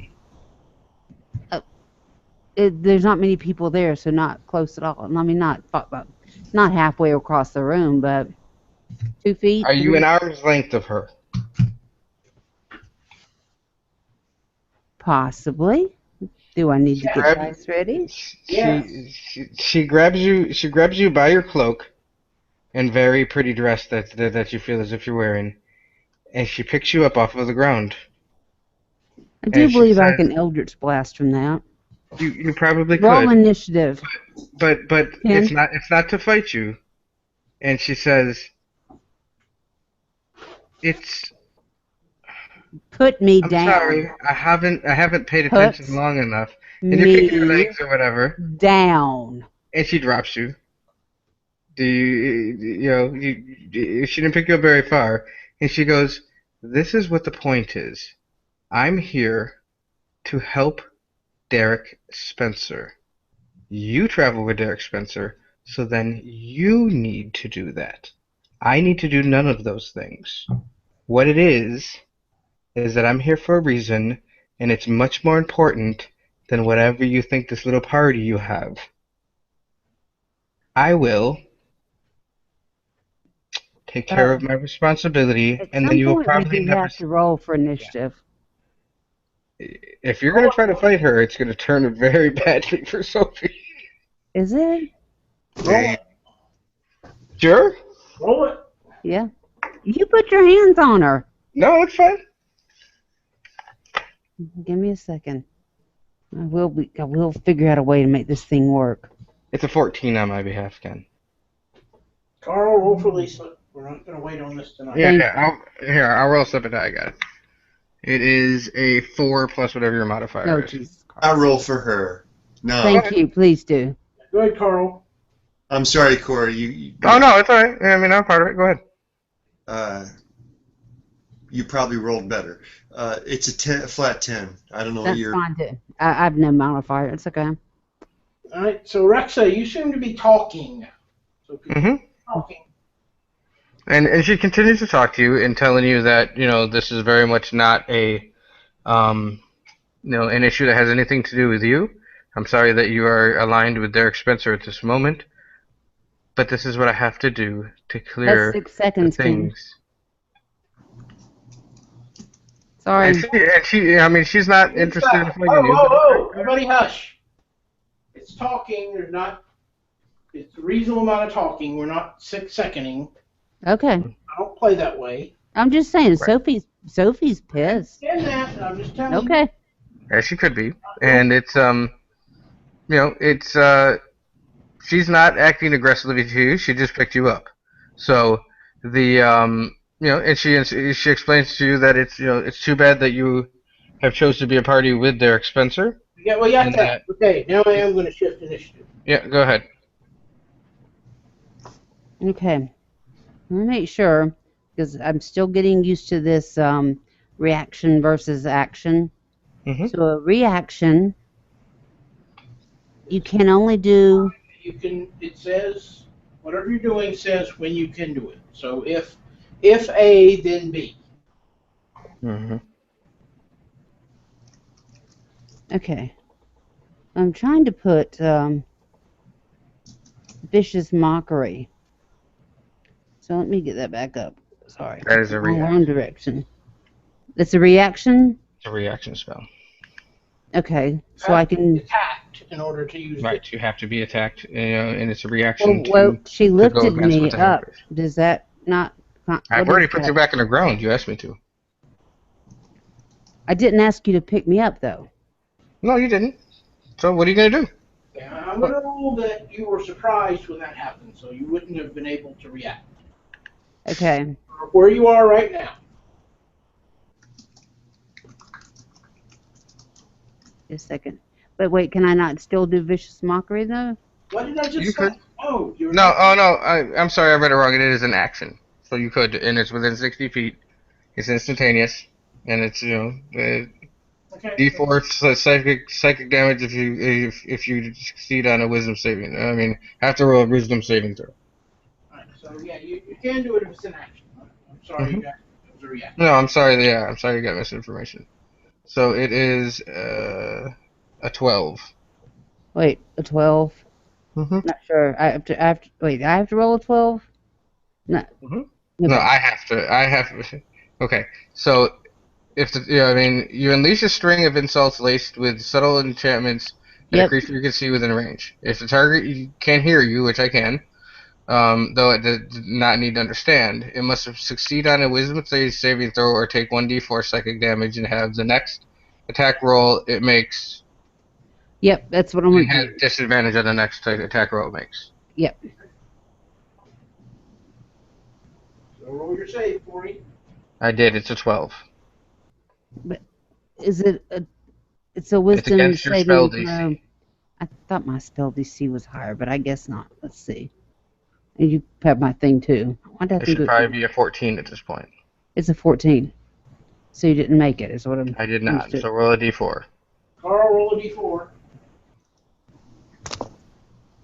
Yes, sir. D4 coming. Here it comes. Here it comes. I'm waiting. Here it comes. I'm gonna roll my new D4. I bought some really weird dice at a flea market last weekend. So here's a very strangely shaped D4, and it came up a 4.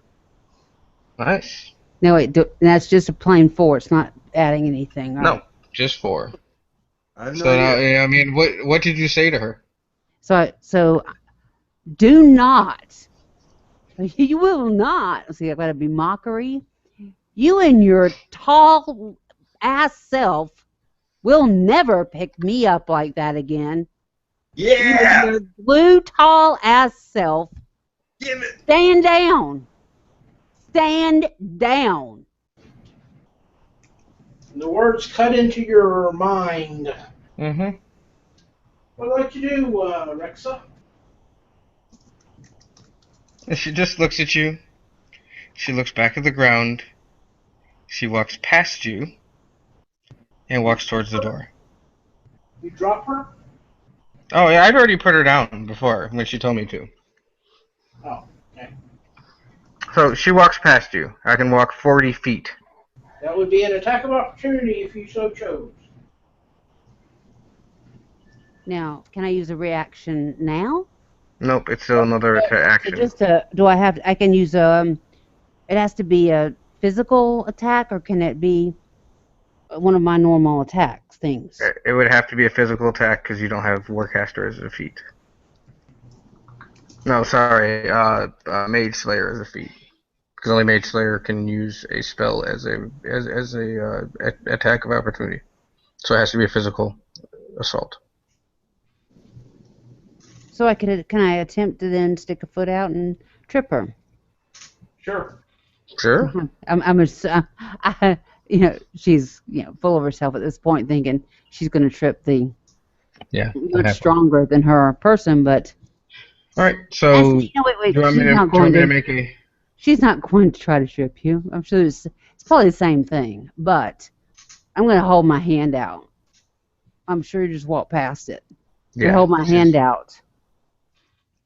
You don't even need to roll to have her. Yeah, she's just gonna continue to walk.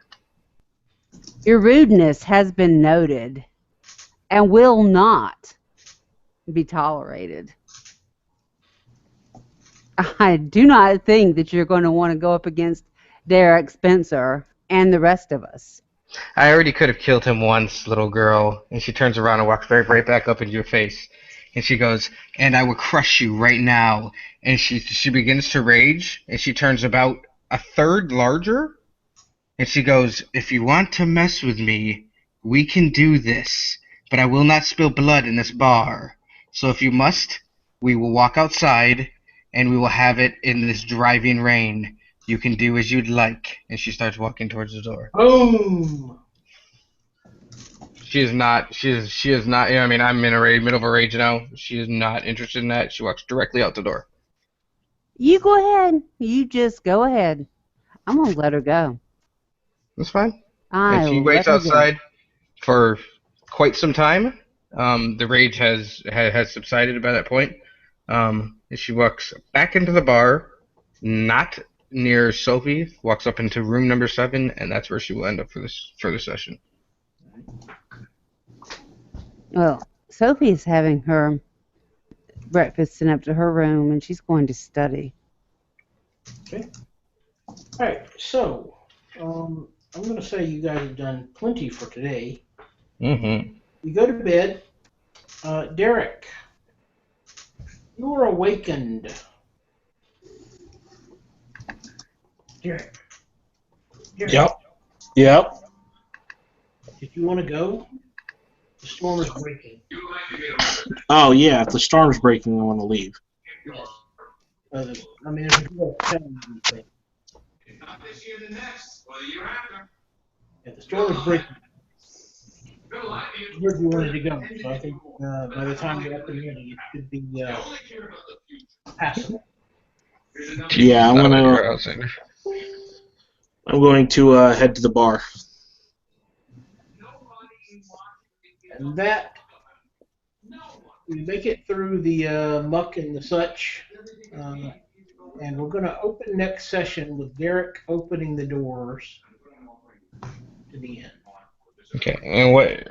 Just out of curiosity, what time of day is this when he enters? Just so I can kind of prepare for the week. Morning. Morning. Okay.